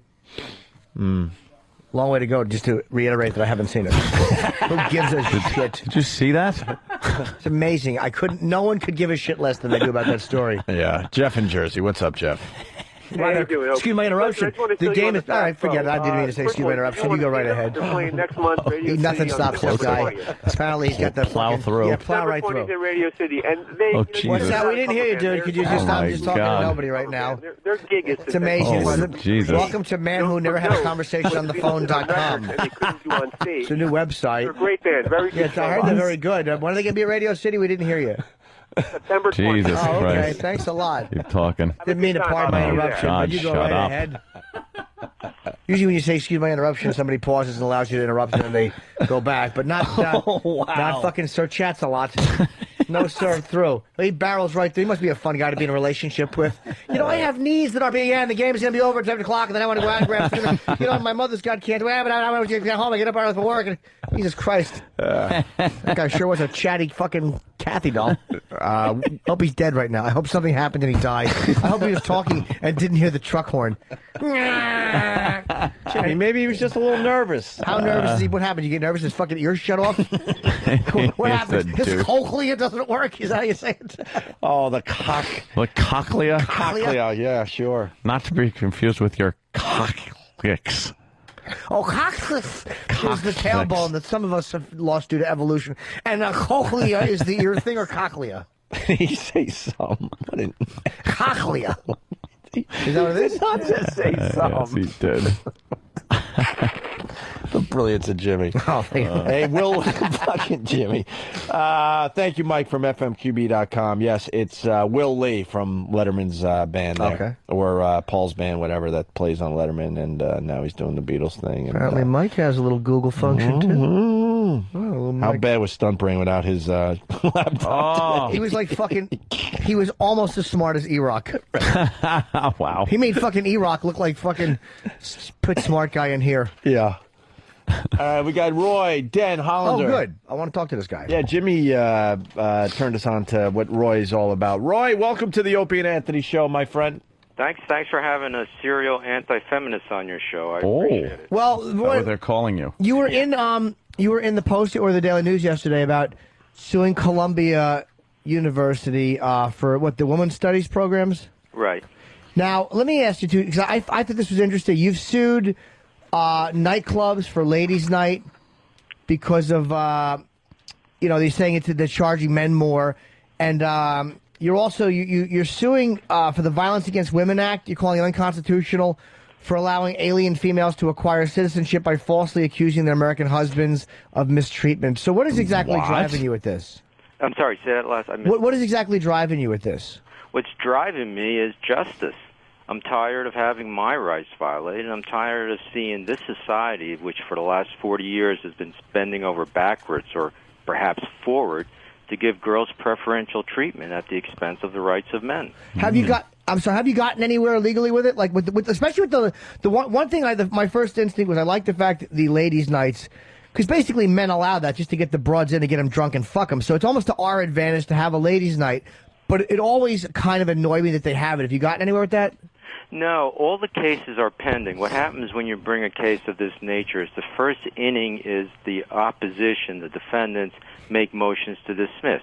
So in the ladies' nights, the motion for dismissal was made. I filed my papers, and there's been no decision on that. Okay. In the Violence Against Women's Act, I am presently putting together my papers to oppose the government's dismissal motion. So there's obviously no decision on that yet. And on this women's studies program, it just started. Well, Roy, I'd like to go back to ladies' night. Okay. Think of the amount of money that is transferred from the pockets of guys to the pocketbooks of girls over all that time, and then you determine the present value of that. And also in New York City, when I go out to clubs, I generally find probably a 50-50 mix of girls and guys at clubs that charge girls the same. But at ladies' nights, there's usually more guys. Okay, and let me ask you too about before we get to the Columbia thing, which I think I agree with you on. The Violence Against Women Act. I mean, look, there is obviously. Are you saying that the idea is unconstitutional because it says women in it? Because I almost don't mind this one. Because let's be honest, I mean, common sense dictates that in domestic violence cases, it's almost always a guy hurting a woman. I mean, what is your contention? Who mouths off? Well, I'm not saying she wasn't lippy. That's really untrue. I mean, I can't. There's some studies that were done by the Department of Justice, and there's an organization called Radar, which have a lot of papers on that. And what it comes down to, domestic violence is just about equally between the girl and the guy. However, the girl, in 70% of the time, uses a weapon, as opposed to a guy might use a weapon in 20% of the time. What does the case say of how many? What kind of statistics do you have on how many women were killed by the violence of a spouse or an ex-spouse, or how many men were killed by the violence of an ex-spouse? I think you can find that it's much more in one direction. In that, and when you're talking about, and that's what I was going to get into, when you're talking about the injuries that result. More girls are injured by a guy, husband or boyfriend, accosting them, than vice versa. But I think it's not as much as you may think. I think it may be, say, 60-40. So 60% of the girls are seriously injured, and 40% of the guys are seriously injured. So if you look at some of the studies, you'll see it's different than the common sense impression. But concerning the women's studies program, the problem with the program is that it is giving a benefit to females, and it's not giving a similar benefit to guys. Which is what? Well, the benefits are, it's not just, the women's studies program is not just courses. It's also networking, it's finding jobs, it's finding, support and help in all different areas. Now, that is geared towards females. So think of women's studies as the varsity sport of campus co-eds. And then compare that to what Title IX of the Education Amendments have been doing to varsity sports for men. Title IX says if you have a varsity sport for men, you have to provide the same opportunities for the females. So you have a varsity sport, or actually an educational program, because Title IX also applies to educational programs of women's studies, which primarily benefits females. Well, I agree. I don't know whether to agree with you or disagree with you in a weird way, because I do agree with you on something like at Columbia, especially, they have like black female study, all these things that are obsessively focusing on a gender or a race or both, and it's perfectly acceptable. However, if you focused it, and I know I'm not saying we need white people study, but if you focused it negatively on a gender or a race, they wouldn't allow it. But because you're focusing it in a way that they deem ideologically acceptable, they allow it. Well, I've come across that argument, well, what about black studies? And my response to that is quite simply, when was the last time a feminist was lynched? shot dead on the front stoop of her house or on the balcony of the motel she was staying in. Well, let me just finish. Okay. There's no comparison. For the past 400 years, the institutions of this nation have kept their boot heels on the back of the necks of blacks. During that same time, white feminists and the average white girl have received nothing but preferential. You mean the same race of people that are now ready to step into the presidency? It looks like. Jesus Christ, dude. No, I'm not buying that argument. I think if you're against this female studies thing, then black programs like that, black studies, it's the same hypocrisy and the same discrimination as these women's programs. You're giving preferential treatment based on nothing but race. And why should people that are not getting that benefit have to make up for this 400 years of a boot heel, like you say, being on the neck when we never did anything? You're talking about ancient history. And don't forget, women were not violently kept down the way, but women, in fairness, their rights were not equal to that of men for hundreds of years. Maybe it wasn't 400 years, and they didn't face the lynching and the violence, but it was 300 years, and they were certainly not given the same rights or the same treatment under the law or the same pay. You're right. They didn't have a right to be drafted and sent to Vietnam. 52,000 American men died, eight females. They didn't have the right to go in and work in those sweatshops for the robber barons during the 1800s. No, but they also fought for the rights to work. You're right. They were discriminated against. But was the discrimination beneficial to them or harmful? Was the discrimination based upon prejudice or not? They were discriminated against, but not to the extent that blacks were. Maybe not, but okay, so what you're saying is that they should allow black studies because they suffered a 9, and women's studies shouldn't be allowed because they suffered a 5.5 or a 6. Yeah, where do you draw the line? Yeah, what's your exact barometer? I would draw the line at that because black studies is not an ideological or belief system. It's history that was previously ignored by America. It's agenda. It's so agenda driven. It's very agenda driven. Come on, man. You can't deny that certain types of colleges that have racially oriented courses are not agenda. They call them history revisionists. I mean, sometimes it's right to revise the history, and other times it's just putting a negative slant on what was already said. Yeah, well, I don't have a problem with that. I don't have a problem with a group of people distinguished by the color of their skin coming up with their own history. That's not what I have a problem with. You never hear coming out of black studies lunatic syndromes that the females use to murder the unborn, murder newborn, murder their husbands, murder their boyfriends, murder their children, and get away with it or receive minimal punishment. You never hear that coming from black studies. Someone saying, really, like the fact that William Kunstler, black, I should get away with this murder. Really, like the fact that William Kunstler tried to use black rage as a defense for Colin Ferguson. William Kunstler was the one aberration, which always happens. And there's the rule. Black studies programs have been under a lot of scrutiny and gotten a lot of criticism because a lot of their speakers, their guest speakers, some of the professors have come out with just some outlandishly, horribly racist remarks. And like I said before, it's very agenda driven. I'm not saying all of them. I'm sure there are some nice groups that get together and want to talk about history. But you know, to say that it's different than the women's studies and any less or any more inappropriate or dated, it's kind of silly. Your constitutional rights. What's that? Actually, it's not appropriate or inappropriate. It's violating your constitution. However you want to phrase it, whatever semantics you want to use. Okay, fine. Semantics. That's what the lawsuit's based upon. Well, I disagree with your take on that. I think women's studies programs are fundamentally different, and they. Okay, so you think it's based on gender bad, based on race good?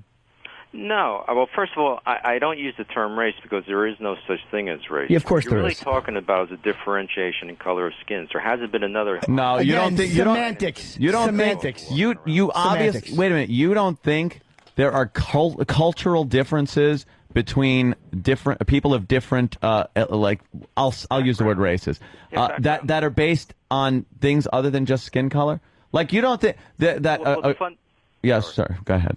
The fundamental distinction that is made is based upon color, but people use the term race, and scientifically and genetically speaking, race is a term that doesn't exist. It's non-existent. But you understand the common use that the word has when we're discussing it. So to play a game of semantics, you go, well, technically, guys, I mean, come on. We all know what we're talking about when we say race. We all know you talk about black people or white people. You understand that. When you're talking about black and white, you're talking about color. That's fine. But I just want to add in a little quote from George Orwell. Mm-hmm. If thought can corrupt speech, speech can corrupt thought. When you start using race, it brings out the connotation that there's a fundamental biological, physical. No, it doesn't. You don't. Well, the fact that you would put a negative spin on it. Maybe I'm older than you, and maybe it's because of the time that I grew up in. Right. I don't know. Would you remember when women couldn't vote or no? If you want to go back to the women's studies. We're just getting into an ideological thing, because I was kind of for what you were doing, but now it just seems like it's almost like you're a special interest parody. Like I'm the guy who goes after the women's causes, like the guy in California who was fighting the Pledge of Allegiance. It almost like I'm just listening to your reasoning, and to me it's a complete. It's very sectional, as opposed to like, yeah, this is how I feel. We should all be given the same amount of X, Y, and Z. You have it specifically for women. I should say, I almost said a hard-on for women, but you know what I mean. Yeah. No. I know what you mean. I can see your point of view. I respect your point of view. That's not how I see it. The fact that you would. I see what I'm trying to do. Right. Is to eliminate the Constitution violation of men's rights by feminism.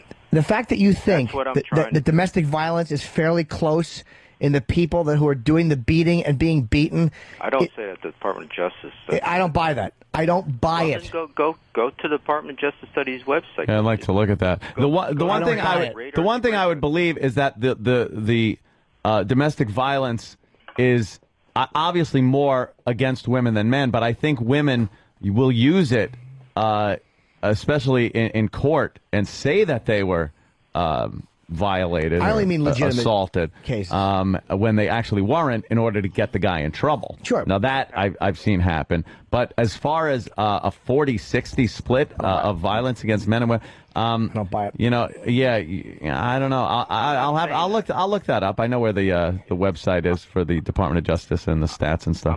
I'm not saying that. I'm saying it's a 50-50 split of domestic violence, the way domestic violence is defined under the Violence Against Women Act. What I'm saying is serious injuries is probably 60% female, 40% guys. That's what I'm saying.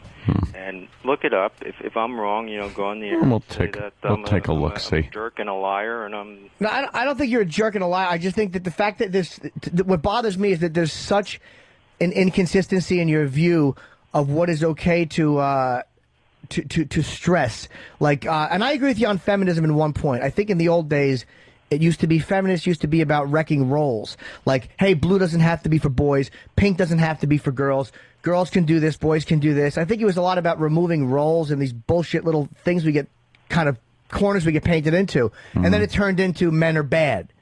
Right. So I kind of like the fact that you're going after these studies, because I think that the women's studies shit annoys me. But the fact that you have all these excuses as to why racial studies are okay, they're the same excuses used to justify women's studies. Right. Well, my belief is that's not so. My belief is that the black studies programs do not wreak the same type of harm to constitutional rights that the feminist program. And I take it you're pro-choice because you mentioned that, right? You can criticize my belief system. That's fine, but that's what I believe, and I believe I have grounds for that. Why do you hate women? You can't hate that which you lust after. So it's not females. So you lust after women? Let me finish this. Sure. It's not the females I hate. It's the feminists that I despise. Mm-hmm. When I go to a club and I'm trying to find some girl, hit on some girl, if I come across a feminist, I move on. But how do you know she's a feminist? The target is hairy armpits. Go ahead. How do you know she's a feminist? Well, when she starts, when I use the term girl and she tries to tell me to use the term woman, or sometimes they just call me a chauvinist pig. I'm a guy. Wait, it's pretty obvious. But wait a minute. And you also mentioned, like, you mentioned, like, the fact they want to kill the unborn.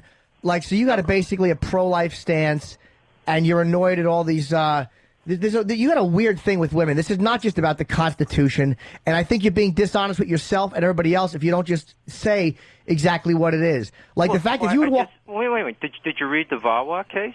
The what? Well, I have a website that has a Violence Against Women Act. I have 3 lawsuits, okay? Mm-hmm. There's a Ladies' Night lawsuit, there's a lawsuit against the Violence Against Women Act, and there's this lawsuit against Women's Studies. If you read the complaint on the Violence Against Women Act, you will see the tipping point that pushed me into this effort to stop the feminism from violating guys' rights. And that was pretty much the Edgar Allan Poe horror of divorce that I went through about 7 years ago. So that's the tipping point if you're looking for the immediate motivation. Okay, now I see where his motivation came from. Ever since it started many years ago, because I knew it was just another special interest group trying to get what they don't deserve. Hey, Roy, it seems like it's a waste of time to go after the clubs and all. Why don't you go after like lawyers that are defending women in divorce cases? Because that seems to be way out of whack and way at. There's no balance there whatsoever. That's a problem. The guy gets screwed almost every single time in a divorce case. That seems like it would do more good than going after club owners because they have a ladies' night. I mean, you're right about that. I mean, a lot of these lawyers, they'll tell the lady what they should say, basically what the lie. The lawyer sits there and says, well, if you say this, you'll get this. If you say that, you won't get that, and that's what they do. Well, why don't you just try to change the system? There's no way I can sue those guys because I have to be, whether I bring the action myself or I bring a class action, I have to be injured. Now, that's an interesting point. May be able to do a class action, but it would be against... that's interesting. Maybe that can be done. A bunch of guys who have been screwed over by their wives' lawyers. There you go. And bring actually a mass tort against them. I like that. Did your ex punch you in the face? Let me think about that. That's a good idea. I never thought about that. Did your ex punch you in the face? Because something's going on here. I'm sorry. Can you say that again? I'm being serious. Did you have some violence at home? Did your ex-wife punch you or something? Well, she came at me with a knife twice, but I know martial arts, so that was no problem. No, you see, it wasn't the experience with my ex-wife. Okay. It was the experience that I went through when I was in the divorce court. I had a judge laugh at me in the divorce court. My ex-wife is a member of the Russian mafia. She's a Russian mafia prostitute. Okay? Now, she had a couple of her goons threatening me. Really? I went to the FBI with the tape recording. The FBI calls me up and say, well, we found out who the guy was. I said, who is the guy? And they say, we can't tell you. We don't want to violate the guy's privacy. And then the FBI tells me, oh, don't open your door to anybody you don't know, and be careful when you go out in public. The FBI told me this. So let me ask you... sounds like good advice. It's the treatment that I receive from the courts, right, FBI, police, and immigration and naturalization. But Roy, they were protecting a guy. Type of lawsuits. When that privacy thing was protecting his right, not her. Yeah, that's right. It was protecting his rights. The guy that's threatening me is protecting his rights. Can I ask? Can I ask you how you ended up with a Russian prostitute mobster? Sure. I was working as an acting manager for Kroll Associates in Moscow, and Kroll Associates is pretty much a private detective agency. Mm-hmm. And I came home one evening when I first got into town, and there was an apartment party in my building, so I crashed the party, and that's where I met her.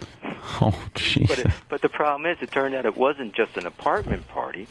It was the office of a modeling call girl prostitution ring. I mean, in Russia, lucky you moving in right next door. Huh? Wow, wow, wow. Wow, wow. Very nice. Very nice. You're going to like this part. Great success.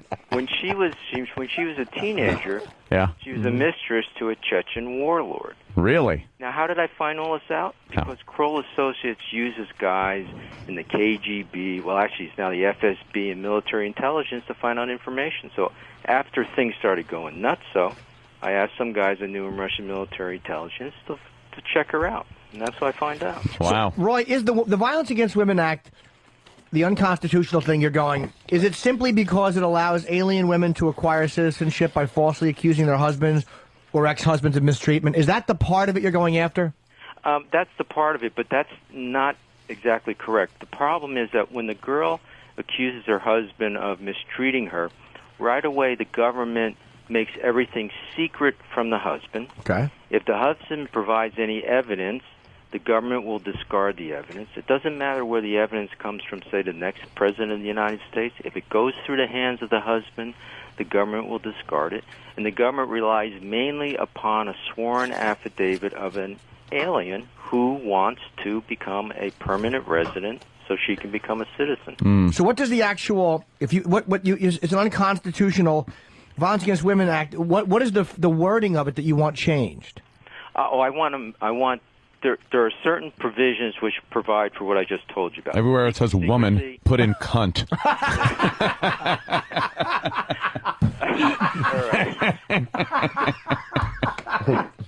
There are certain provisions that I want declared unconstitutional. That means they no longer exist, such as the secrecy. So what I'm looking for is that when an alien wife accuses her husband of mistreating her, and it may be true or it may be false, then the husband has a right to appear and defend himself. Right. That's all I'm asking. It's the same if you marry an American girl and she accuses you of domestic violence, you get to show up in court. I mean, the judge might laugh at you, but at least you're in court. But so that's the part of it. So you're not against the Violence Against Women Act. You're against a part of it that allows that to happen. Yeah.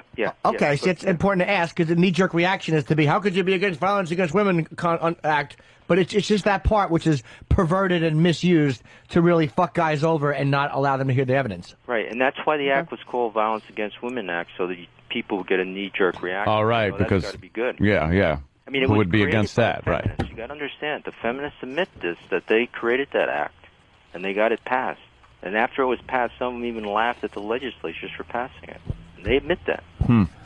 Well, the feminism, I think you're right about them, and I also think you go way too far with it, and you don't acknowledge the shitty history women have had, and you make it look like women can do anything and we can do nothing. And it's like, it's just, even though I think a lot of times you're right, like divorce cases, and there are many times where they're given the benefit of the doubt and it's annoying, and there are women's studies groups which are annoying, you're making it look like things have always been equal, and women have never had any trouble in the U.S., and I just think you're allowing your irritation at your ex-wife, or your probably justifiable hatred of this woman, to really fucking skewer your way of looking at things. That's just my opinion on why, because I'm listening to it, it almost sounds like a special interest parody, like I said before. Well, actually, I mean, besides definitely, I hate my ex-wife, but it's really the hatred that I experienced at the hands of the system, which I now refer to as the feminist establishment. But let me ask you a question. Sure. If I were to go out and, say, machine gun a bunch of feminists at a convention, and then I were to argue PMS, persecuted male syndrome, how far do you think I'd get? No, exactly where you deserve to get, nowhere. And it's like, that's just exactly. silly. So when a girl kills, when some girl shotguns her husband in the back and gets 7 months, that doesn't just seem something wrong there. Yeah, just like it seems wrong for a lot. You're taking a thing, there's a real physical thing women have with PMS. Everyone knows they get cunty. And you're looking at times where the law has allowed some slick lawyer to pull that shit off, but that doesn't mean that it doesn't exist. I mean, it's just, that's a silly example you're giving. No, that's not a silly example. Of course it is. That happened. The girl shotgunned her husband and got 7 months. How often does that happen, though? No, it was premeditated murder. So the point is, let's take it back to one step. Okay. The feminists are always arguing for equality.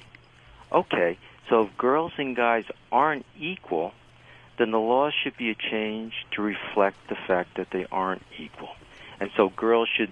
So what I'm trying to do is, well, if feminists want to be treated equally for everything that's beneficial, or for mostly everything that's beneficial in society, I'm trying to use the argument, okay, you want equality? Here, take the worst of society. Well, and my belief is, this is my strategy, my belief is then if that can be successful, they'll change their tune, and we'll go back to a rational situation where, yeah, girls and guys are different. When was it rational? Well, girls and guys are different. How can it's funny, like you don't mind that, but like you have a problem with the racial differential. Like, oh no, there's no difference, or like I don't like the race doesn't exist, but yet with gender you have a definite, a hard cement wall. Yeah. Well, scientifically speaking, race doesn't exist. I mean, I'm sorry. You do your research, scientifically speaking. But socially, it does exist. But socially, scientifically doesn't exist. Socially, it does exist. You're talking about difference in skin color and maybe the difference in the part of town, socially, town or country that they. That's why I said socially. Basically, I don't think there is a fundamental. Again, that's what I don't feel I'm being discriminated against by anybody of a different color. Again, Roy, that's why I said socially. For the fifth time, I said socially. Okay. It does matter. Social. Okay. So I don't know. Do you feel that hip hop discriminates against you?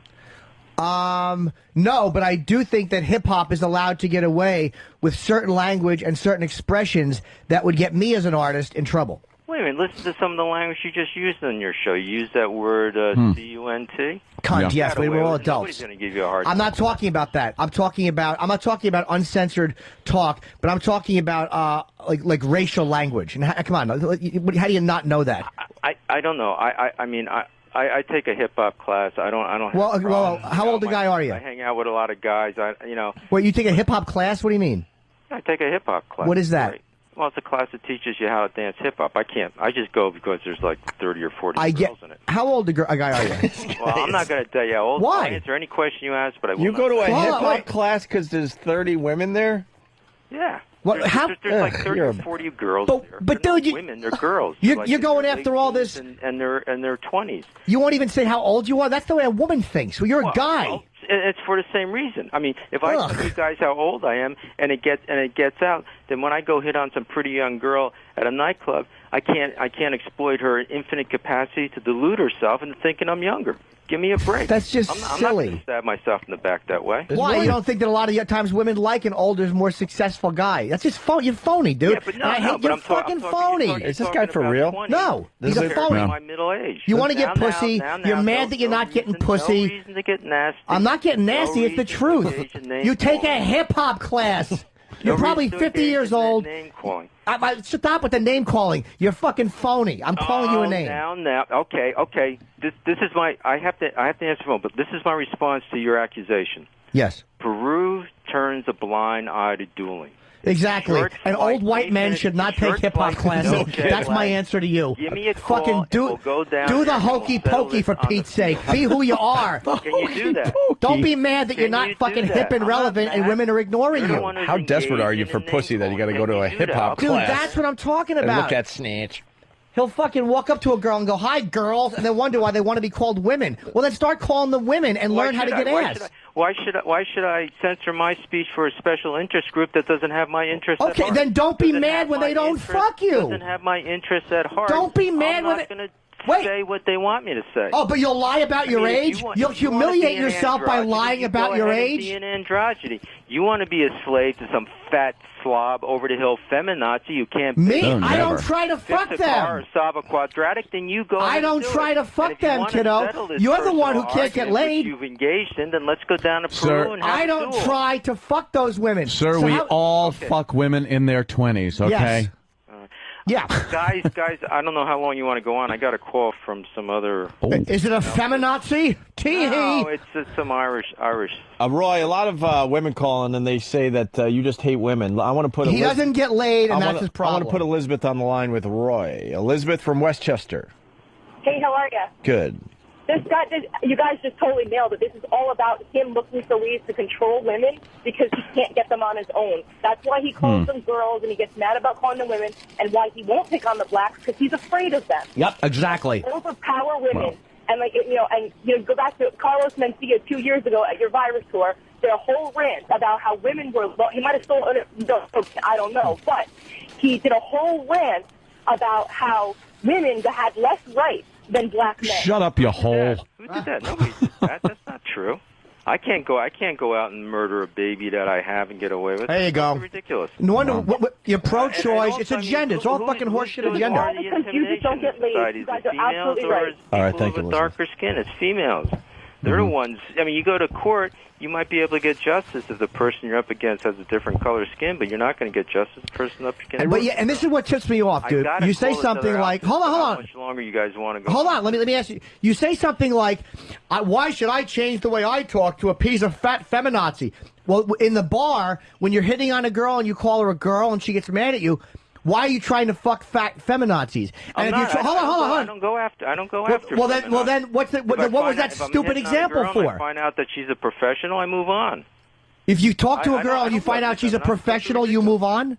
You move on. You move on to the next girl. Why? You can't? Are you not? You're not man enough to fuck a girl who has a good job? There's 3.3 billion girls out there. And you got to Figure find a weak 5% one, of you them you're cornball. attracted to, an average sexual Well, life. you got a 60 Russian years, bride. And what do you end up with? You end up fuck- 7,000 Russian a night. male You're a bride, right? cornball. Working on their first night. You find out she's a professional, you got to move on. Why don't you fucking learn how to Because that's bang my personal chicks, choice. What- and you can know, fucking learn how you to do pull what a you do what you lawyer's wanna hair do. and spank her. So you guys have really turning this into a Dude, I'm listening to you. You're personal phony. attack situation, which I'm going to probably go through up at Columbus. Because it's the truth. You won't even say your age. Why should I change the way I why should talk? I tell you? What's that? Why should I tell you my age? That's none of your business. Well, If but why hey, should you I wanna change find the out, way do I some- You talk? want to find out, do some research. Because you're an old white guy who's mad that he can't get young ass. Why don't you just admit that? And you're bitter. That's not what's going on. Of That's course you. it is. That's not what's going on. Well, you can make all the They accusations. kill the unborn. Hi, wanna- girls. you Who's wanna going to talk fuck about you? the issues of this case, or you just want to rant against Because me? the I don't issues of the believe what case are you being believe. driven by your Yeah. personally What do you being a wanna do? You want zero. to talk about the issues of this case? We you wanna did. rant against me because you don't believe what I believe. No, I'm railing against you because I'm looking at your picture right now, there and you're an another- older, is there another- balding white gentleman, which is there another fine. Host there, which We're all I hosts. can ask that I have I have to go to this other interview that I scheduled. I mean, you guys think you?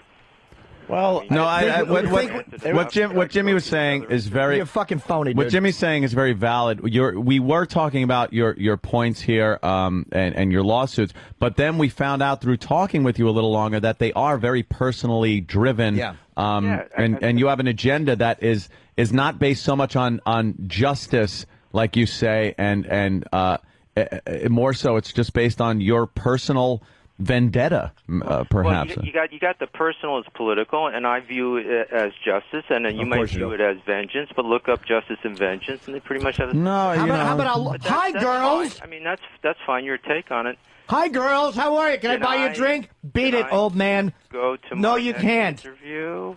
Is that allowed? I don't want to talk to a professional girl. Okay, he doesn't I got to wanna bring talk one to you. over How from another about the country other and then get mad when she fucks somebody who's a bouncer Can I go and to my burns next me. Interview? She burns you, dude. The other host. Roy, She burned you. The other host. Roy, I got to tell you something. Jimmy brought you to our attention, and he was so on your side. I was and now on your side. Wow. And now I think he hates you. That's fine. I mean, Because you're a Good. phony. So by talking to me, he now can.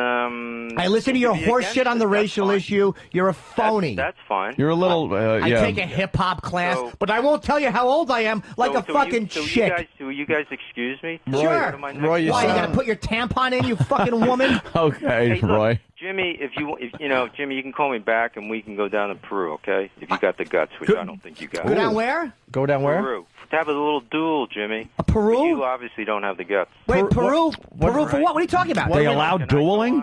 What do we do in Peru?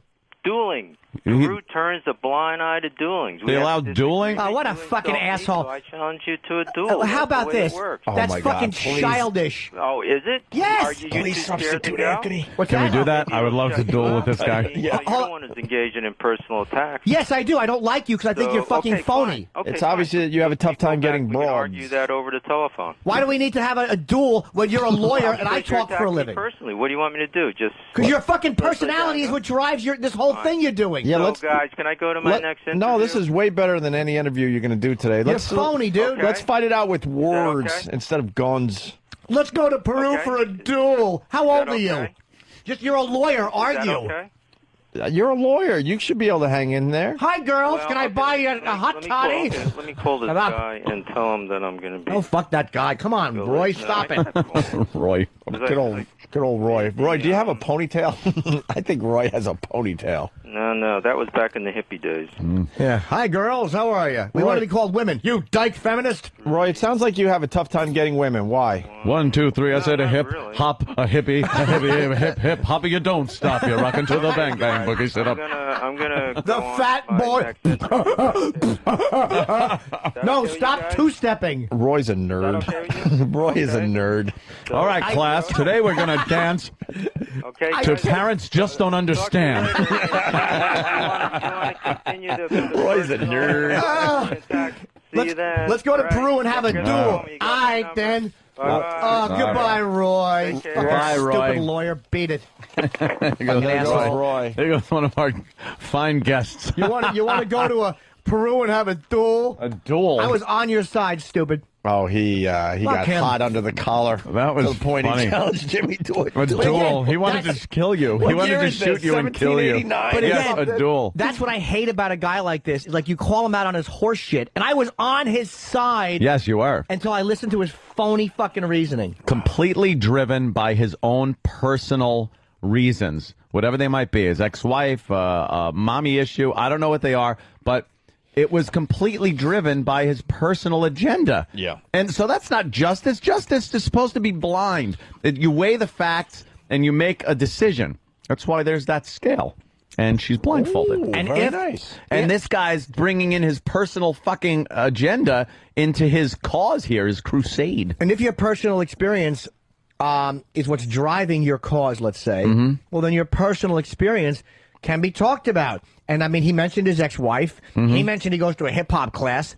Well, how old are you? Which was hysterical. But Because this is what's annoying, because he says things like, you know, when I went to a bar and I walk up to and I go, hi, girls, and they critique the... Okay, so you've already brought your personal interaction into it. Yeah. So don't get mad at me when I call you out on the horse shit of what you're saying. Like, what do you mean you don't want professional women? What women are you... Well, how stupid are you to go up and go, hi, girls?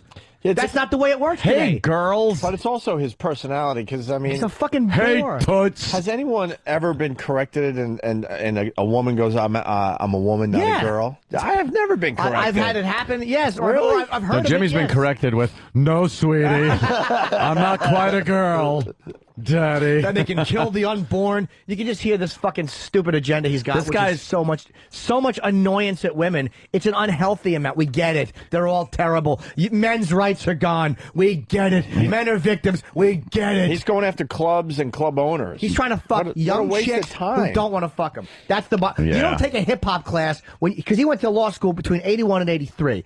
So you do a little math. What are you, 22 in law school? He's so about approximately 50. 45 to 50. Fine. He's about 50. If he said, I'm 45, I like to fuck young girls, I mean, that's cool. I got no problem with that, dude. I'm 40, I like to fuck young What girls. happened? What do you got? What? You want to continue with him? Yeah, let's get Roy back. I'll take Roy back. I like Roy. I have my screener right here. Oh, this Roy. Now Roy. He challenged you to a But duel. that's exactly who he is. What's the matter? I'm not a fucking chick. And in the middle of you yelling, I was like, please substitute Anthony in the Oh, yeah, I duel. did. Oh, okay. His duel. I'll go down to Peru and duel him. Yeah. What are you doing? Your wife's beating you argument. Fucking hit her in the throat. At the last stupid. At the last second, Jimmy goes, I want a substitution, and gets Anthony off the bench. They turn a blind eye in Peru. Do they? What the hell's that all They about? don't. Of course they What are you don't. talking about? What are you talking about, Just Roy? being silly. Here comes Roy. A lot of people on the phone. I'm sure that a lot of them agree with him, too. Hey. No, I don't think so. He's cock blocking himself. Patrice should be here. Jim made some powerful points, calling him kiddo and cornball. Well, I will explain to Roy, without yelling and without being rude, why I was doing personal attacks when he comes back on. Like, why it went there for me. Jimmy, I'm going to sneak in a sandwich, all right? Okay. Roy? Roy, you're on. Okay, before we start Let arguing... me just apologize for hanging up, but you see, I had made a commitment to another interview at 10 o'clock. That's fine. That's fine. Call on my mobile, but the guy was calling to change the date, so I found that out, and so I'm getting back to you. No problem, Roy. This is Beat up why... on me some more, okay? This is why I started going after you on a personal level. And I'm not going after who you are as a fucking human or your parents. I'm going after what I think is driving which to me, if something I interpret as kind of phony and that doesn't smell right is driving something, I'm going to criticize that. And when you say something like, I walk into a bar and I say, hey, girls, and they correct me, and that makes you mad, and then you're like, why should I change the way I talk because of feminism? It's almost like these are individual girls who want to be called a certain thing, and if you're trying to fuck them, you have to play the game the same as I do and the same as everybody else does. It's almost like you're mad that they want to be called women. Well, here's your choice. Either call them women in the bar or don't complain when you can't fuck them. Because that's what I have to do. It's what all guys have to do. Yeah. Okay, well, my response to that is what I thought I made that clear. But, you know, if I come across a girl, and this has happened to me a couple of times, where she's clearly a feminist, and I'm not going to proceed trying to hustle her. I'm gonna go. Do you have to hustle a girl to get her into bed? Well, I mean, what do you want to call it? Can proceed with the conversation? I mean, whatever terminology you want to use. There's a big difference between hustle a girl and proceed with a conversation. Okay, conversation, if that's what you want to call it. Well, whatever you do, is just say it. In the old days, I used the term hustle, but so there's no need to nitpick the. Boy, talking about Mr. Semantics is getting mad at me for nitpicking the language. Well, Jimmy, come on. So let me finish this.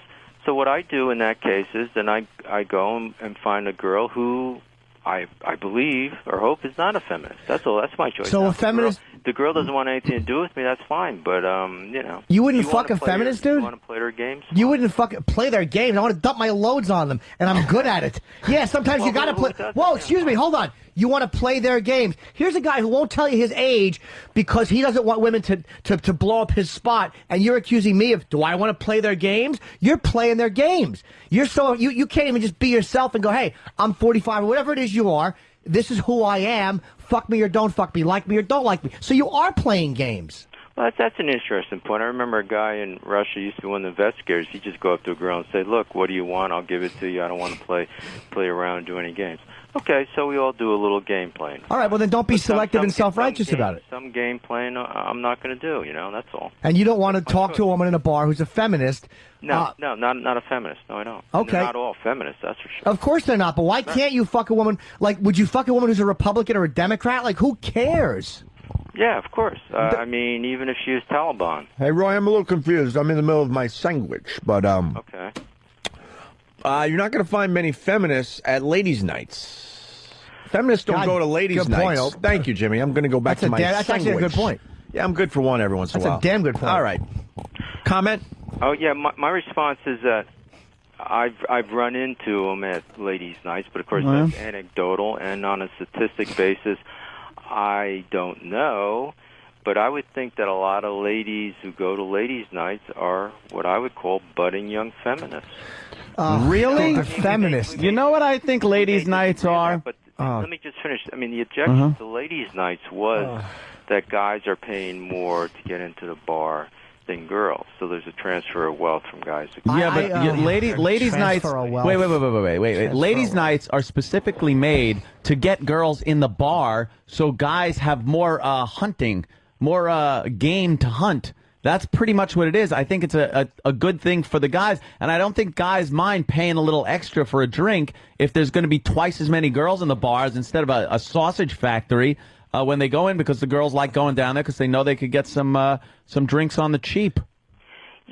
Yeah, but that's not my view and my experiences. Ladies' nights don't do that. When I go to ladies' nights in a New York City nightclub, generally there's more guys than girls. But if I go to bars that charge the same, it's it ebbs and changes throughout the night. But if I go to bars that charge the same, it's usually around 50-50. Okay, so basically, that's just from my experience. You'll embarrass yourself by not talking about your age. Like, you'll keep that a secret, which to me is I'm 40 years old, and I like to fuck girls in their 20s if possible. Sure. There's a humiliating thing to me about not admitting your age. But I'm not saying it's bad to be 40 or 50 or whatever it is. But yet you'll take a hip-hop class because you want to be able to dance with these younger It's almost like you want to just set the system up so you can fuck a lot of girls easier without having to weed through the women that don't want to fuck you.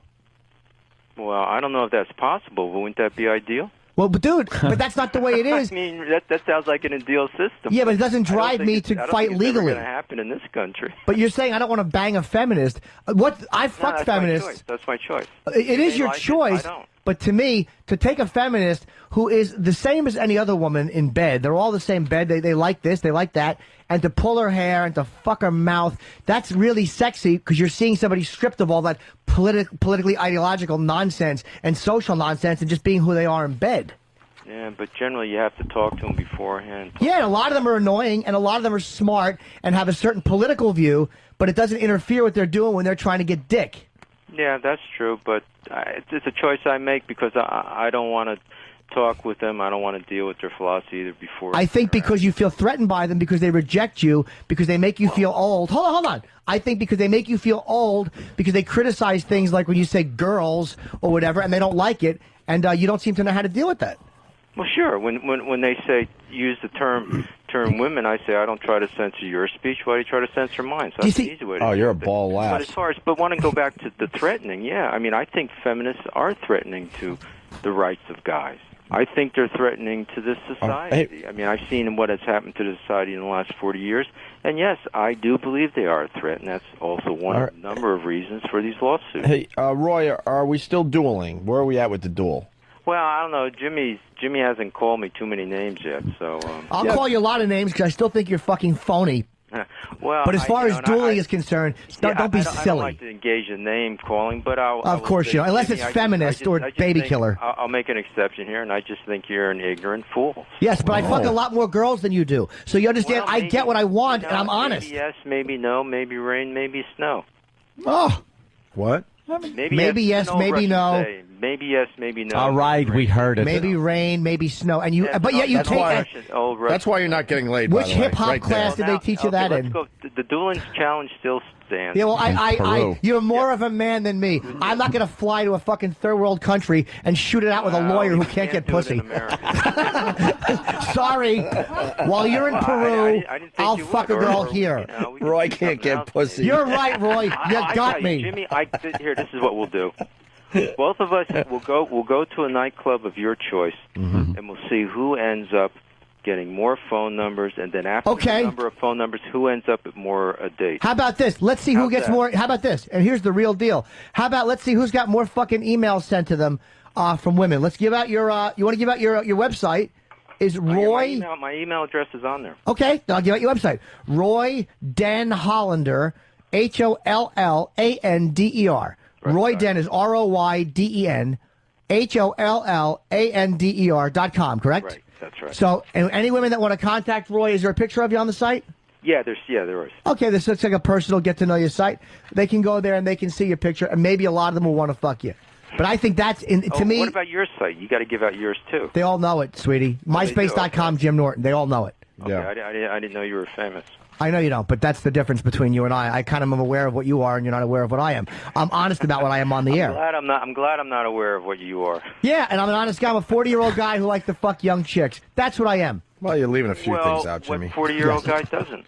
I don't know, but it's 40-year-old guys that won't talk about how old they are. They are any unless they're gay. Well, unless they're afraid to talk about their age. I just can't respect a guy that won't mention his age. Well, that's fine. I want to bring up the gay thing with Roy. There's such a cowardly. Somebody else want to talk to her? I'm sorry. There's such a dishonesty in that. There's such a fucking. I want to be something I'm not. Okay. What's the matter? Do you want to be younger? You want to learn to dance like the young kids, Roy? Another criticism. Why is it bugging you so much? Because to me, it is the essence of your phoniness. Then you think I'm a hypocrite. Fine. No, I know you are. Hey, maybe rain, maybe snow. Hi, girls. I'm not going to go around trying to get your approval. I don't give a damn. Of course you give a damn. You challenged me to a duel in Peru. Why should I go around and try to get your approval? Now all we're doing is talking about. Whose approval do you want to get? You don't want mine. You don't want feminists. What do you want to fuck girls with Down syndrome? I thought you didn't like feminists. If you like feminists, I love fucking feminists. Why don't you go to Scandinavia, change your sex, and come back and become a feminist? Dude, I don't need to do that because I know how to get their pants off. Studies courses, you know. Dude, I don't need that. You can stand up with them and say, "Oh, guys, a woman's studies course. How about a hip hop class? Go ahead.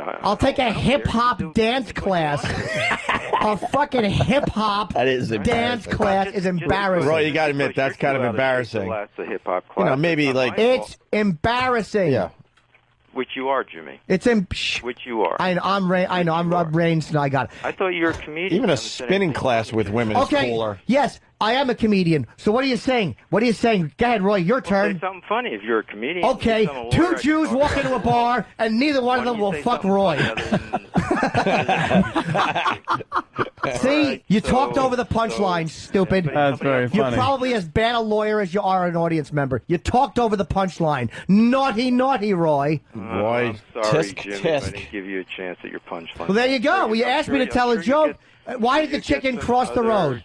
Because it thought Roy might try to fuck it with hip-hop dance lingo.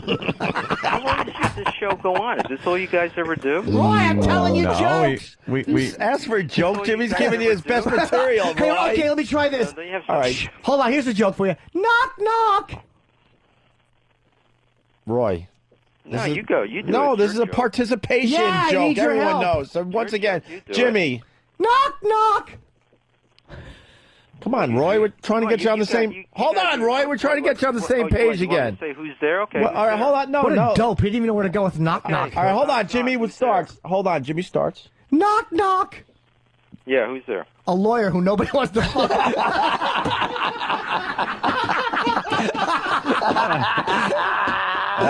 Okay. Come on, that's pretty funny. Hey, you challenged me as a kid. Knock, knock. Oh, shit. Okay, funny. Okay, guys, sorry. Who's there? A comedian is not really funny. But your friends aren't laughing. Because you That's stole the because joke, you control stupid. the audience. You stole the joke. Asshole. That wasn't a joke. We're not laughing. You stole the 'cause joke. Because that wasn't funny. They would laugh at me in a second. Do you try these gems on the chicks? Yeah. Hi, All right, girls. so- Here's Jimmy- a funny one I heard. Jimmy, do you have another joke for Roy?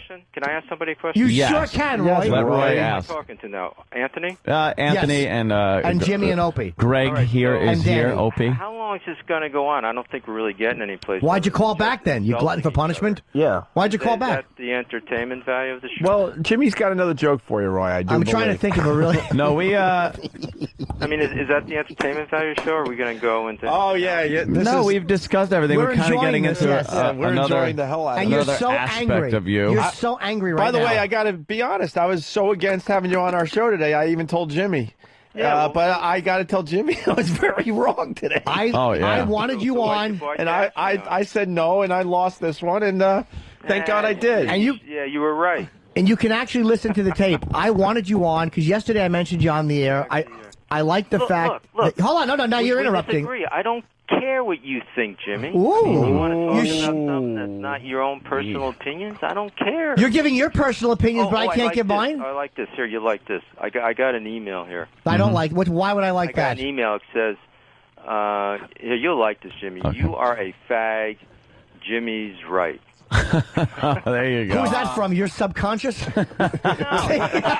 Shut up and let my friends laugh at my joke. You have the that was timing kinda of funny. a fucking. Right. You have the timing of a stroke. People laugh and you talk over it. You boring All right, lawyer. so guys, Roy, can hold we on, Roy. talk Jimmy's got another about joke for you. Anthony? Okay. Hey. Hold on, Roy. Another Roy, joke. hold Here's a on. joke. I also want to ask We're you gonna something. prove Jimmy's funny. What's wrong with Roy the lawyer with shit up to his neck? What? Not enough shit. Thank you, Kenny. That was All right, guys. courtesy of Club Soda Roy, Kenny. Roy, I would like to ask you. I would like to ask you something. Sign off, Roy, but it was. I thank you for Roy, having could I ask you a question? You on my show, and I Wait, Roy. okay. whatever you have. I got a good joke, Roy. You Roy. want a joke? How many lawyers does it take to screw in a light bulb? Ciao. Oh, hold on. Chow? Chow? Roy, How do Roy, you... you didn't learn that in hip hop class. I wanted to know what Chow. kind of hip hop songs he dances to. Let's get Roy back. I want to the get phone. so into that hip hop class because I picture it, and it's such a douche chill. You know that scene from Saturday Night Fever when Tony Manero goes in, and Tony can dance, and he's going with the chick that can dance, and the guy that owns the dance place is teaching the old people to do disco duck. They go disco duck, and the old people are doing like the hustle. That's what I picture this guy doing in a hip hop class. Like old school fucking hip hop dancing. He brings a piece of cardboard and a boombox and tries to spin on his gray head. Oh, he looks like fucking the father from Mork and Mindy. Wow, very good. Yeah. What a fucking phony. I'm bastard. dancing the hip hop. I'm gonna dance a little of the hip hop now. Party rock! Look at Poe going. We're watching a video of Poe in Mardi Gras. Mardi Gras. Oh, that's perfect. Spanking the bitch. Ah, a little sexual assault never hurt there. Can we take a break? Yes. Because we gotta wrap up a little early today because we really do have to go over to Sirius XM Radio God, that was funny. and have a big He's funny. a big powwow. Dude, guy was gold. You know what? Roy was gold. If he just wouldn't have been such a pussy with the racial issue, we would have got along fine. He is guilt-ridden. Fuck, of course. See, that's that hippie part of the white shit. Yeah. But that it's women the thing. same thing with the fucking. He's never seen some of these black studies courses where they bring in a fucking violent kill whitey professor or speaker that comes in and says that, and that's not harmful. Leonard Jeffries still succeeds when Khalid Muhammad was speaking at Kane College. It's just these fucking a phony old white dude, hypocrite. Who that's a guilt-ridden white person. Let me tell you something. I was just watching something on CNN during that conversation, and apparently they were putting a curfew in place in Hartford because of teen violence. I don't think they're feminists. It's amazing. People are saying that Roy is 58 years old, by the way. 58? No, I don't think he's... Ciao. Hey, ciao. Ciao, baby. I threw him into our site that we use to throw him into a wood chipper to look up background information, and he lists 2 different dates of birth, but he's either 57 or 60. Wow. Well, okay. Law school starting in 81. That means he did what 4 years before that. But at college? but like Travis was saying, that's assuming that he went into law school right away. I'm taking the hip hop. So he's 50 classes. at the least, Jimmy. So if he's 57 or 60, if he would have said, "Look, I'm 57, or whatever he is, and I like to fuck young," I mean, I got no problem with that with a guy wanting to bang young chicks. But to me, that it's like when that is what's driving you. And I listen to someone who can't talk to certain women in a bar. I choose not to. It's like that's all it's about. You're just an old cornball, and let's go have a duel. Shut up, stupid. I don't use violence. I use my mouth to make a living. Insert joke there, Roy. You're a lawyer. You ought to do the same. Oh, we had a million Roy jokes ready to go. Oh, yeah. I know. We had. Yeah, don't ask me to tell jokes and then get mad and then steal it and do it back. Maybe that's your problem. Why did the chicken cross the road again? Because I thought Roy wanted to fuck it. Is that it? Yeah. But then he comes back with the same joke He came at me. back. He used the fucking Marion's defense. Just used the same joke. And it's like he needs a dumb girl in a bar. I can't respect a guy who needs a dummy. It's like a feminist annoys me a lot of times on an ideological level. They are irritating and agenda driven, and I agree with him on some of what he said. But it's like, God, to get one of them in bed. Sure. I've had a couple of them, and when you fucking pull their little dirty hair and you fucking spit in their mouth and you understand that we're all the same in bed. All that shit goes out the window. It's fucking dirty and it's sexy. Their little power slacks come off. Yeah, you give them a good spanking. And there's a pussy under there. Squeeze that little fat pussy. Hey, can I do a spoiler alert before the break? Okay. Spoiler alert. What? So you could turn the channel or plug your ears. For what? Well, it's Olympic stuff. Okay. Spoiler alert. What? Did I give people enough time to change? Yeah, plenty. More than plenty. Okay. Usain Bolt. Who's Hussein? Usain or Usain? UC or Usain Ted Bolt. He's the Jamaican runner that I'm Ted. Yeah, that set the world record. My name is Ted Man. I like to run very fast. Sometimes we run so fast, we drop a coconut. Yes. We like to smoke pot. Oh, shit. We come from Kingston, we run so fast. Ted the Jamaican, huh? I'm Ted Bolt. Me name Ted Bolt. Fuck it. Just watch NBC tonight. No, I want to know. What about it? That's funny. Well, he set the world record in the 100-meter with his shoe untied, and he was celebrating. Remember that guy with the 9.69? Yeah. They're saying, holy crap, if he took it seriously, he might have broken 9.60, which would be insane. He just set the world record for the 200-meter as well. He did. And that'll be on NBC tonight. Wow. Me used to run to school when me forgot me lunchbox. Hard to do, Ted, and not sound Irish. Me like to dance hip hop. Hip hop classes. I would love to see that fool in there with girls that he says are in their 20s learning hip hop, and he's trying to do it.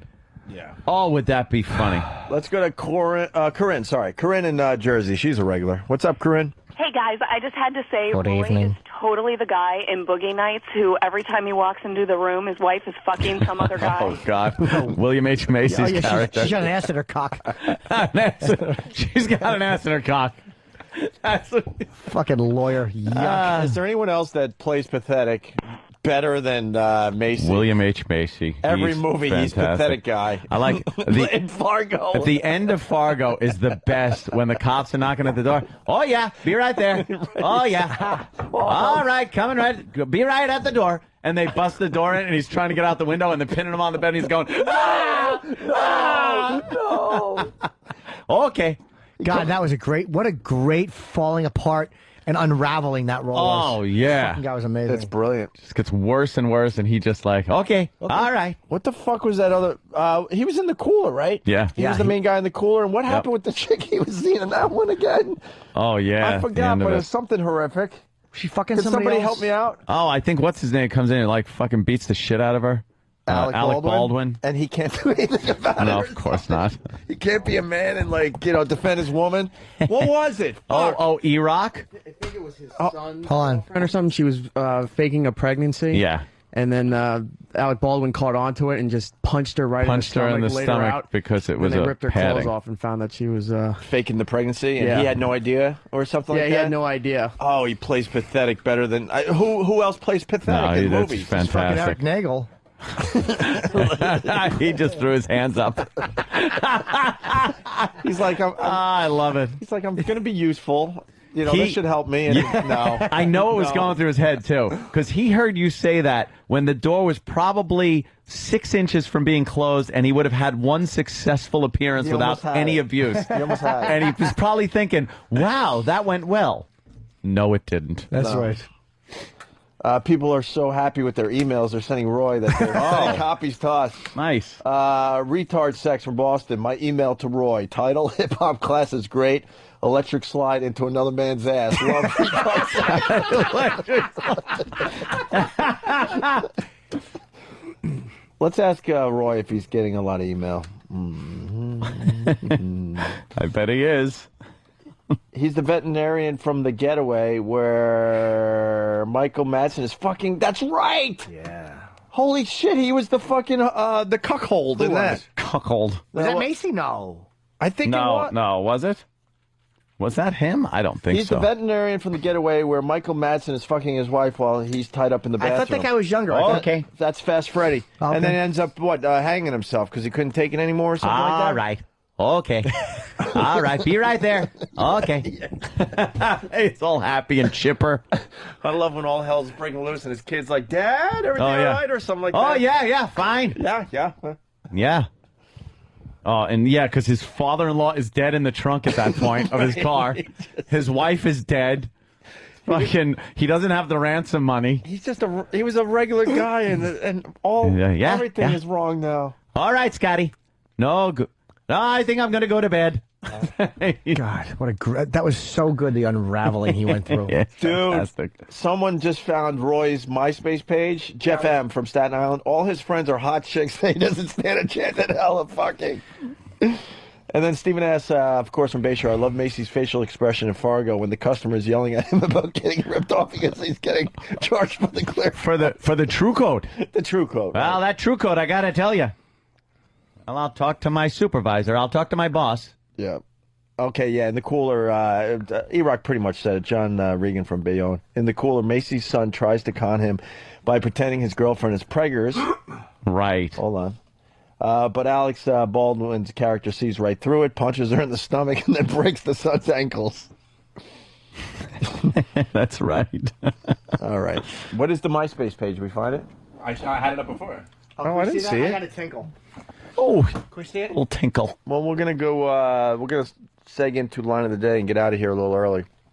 Yes. We got to be at Sirius XM at 11 o'clock. Yeah, so Hurry up, Jimmy. let's get the Hurry up, Jimmy! get the fuck out of here.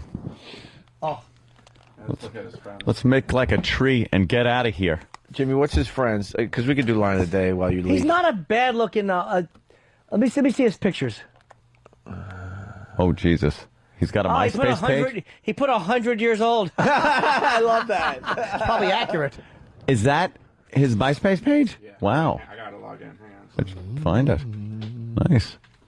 Nice find. Good find. Yeah. I want to see what his friends are.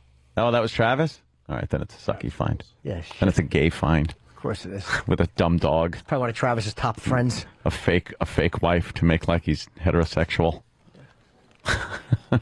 This is sad. When you know you've done 5 hours of your best work, and then you get someone like Anthony from Mandeville writing. Not sure if you all talked about her yet, but Google Leryn Franco. Oh, come on. Come on. Leryn. Here's some of his We've pics. been Google bombing her all day. Leryn Franco for one of the hottest chicks ever. Oh, my God. Is that a picture of him as a hippie? Yeah. Yep. All All right, right, let's see. Mark Maron. Let's see. Wow, that is It a doesn't get any bigger than that there? The web is being very slow today. intratubes. Wow, he looks like one of the Allman brothers. He looks kind of like a Dwayne Allman. Yep. Love Dwayne Allman. Wow. Okay, that's an old fucking picture. You're right. He's got to be pushing 60. Go to the bottom if you can. There he is. There's a headshot smile. Who are his friends? Like, does he have? I want to see who his friends are. They're all like prostitutes and fucking strippers. Wait, let me see what his favorite movies are. Hold on. Favorite movies. Let's see. Television. Educational programs and documentaries can teach, illuminate, and yes, even inspire. That's not my quote. Guess whose? I don't know. Let me take a guess. Another bore. Books read too many. Ah, there you go. Heroes. Okay. Frank Gifford. Muhammad Ali, and any man that's with an M who fights for what he believes despite the odds. What did Frank Gifford fight for? Ass sex with some fucking rat in a hotel room? Oh, no. Please. His general interest. Justice. And the American way. Yeah, okay, Superman. Yeah. Music. Hip-hop. Thanks to my instructor at Broadway Dance Center and Salsa. Thanks to the cute little Asian girl who asked me to dance at the Copacabana, but I had to say no because I couldn't dance salsa at that time, not to imply that I can now. Oh, there's a joke that a comedian used. I know it's a long sentence, but what do you expect from a lawyer? This guy's an older Master Poe. He's a tool. Exactly. He takes hip-hop at Broadway Dance Center and Salsa. Oh. And the little Asian girl who asked me to dance, but I had to say no because I was a soldier as she was running away with napalm on her. Dude, Tim H. from Columbus has it, man. Instead of a duel, Roy and Jimmy should have a hip-hop dance-off at ladies' night. Oh, there you go. I would we can go to the club of my choice. Oh, I should fucking take it. What's that tranny club on First Avenue? Tranny club. Oh, God. Let's see who gets recognized first, Roy. Jimmy was hoping that me and you would fight for the answer there, Anthony. We'd both be screaming out the answer to that question. Oh, I know. Well, what's the name of that tranny joint? Oh, yeah. Well, Jim. Let me yeah, you're right. Lucky Chens, thank you. Why did I know that? Who's, all right, there's a couple of broads. That must be a, yeah, all right. I'm looking at some broad. That must be one of his hip-hop black dude with a chicks. young Superman shirt on? You know what? That's Smash, yo.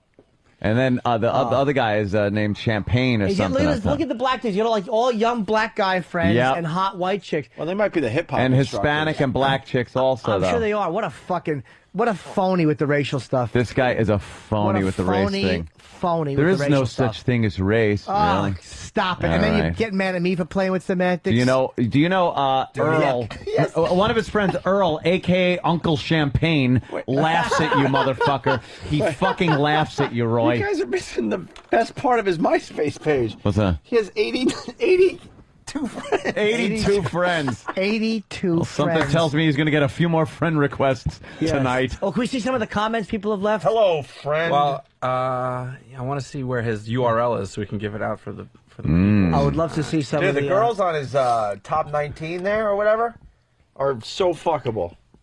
Wait, let's see. That was clubs. Fun little spot. Okay, let's look at the girls. Issa left him a message. Thanks for the request, XOXO. Miss Issa, LA's #1 station, 102.7. So it's a fucking So he spam gets a ad. spam. A spam from a hot chick. Spam from a hot chick, and he made his friend. Because he requested a song. Oh, let's see. Roger put nature versus. Oh my god. Wait, but hang on. The time span between those comments. Yeah. Let's see. January 5th. January 5th was the last comment left, and then we get down to Roger, and that was February 4th, 2007. Jesus Christ. Roger left 2 in a row. Roger's obsessed with him.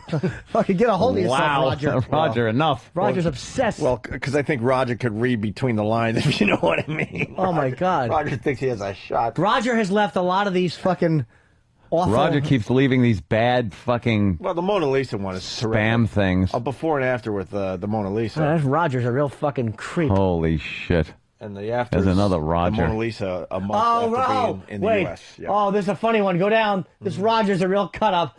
August 22nd of 06. He can't get enough Roy. No. He wrote, "Hi Roy, I'm glad." Oh, what did he say? I'm glad to have you. I'm glad to have you a friend. Now, don't get into too much trouble here on MySpace, okay? LOL.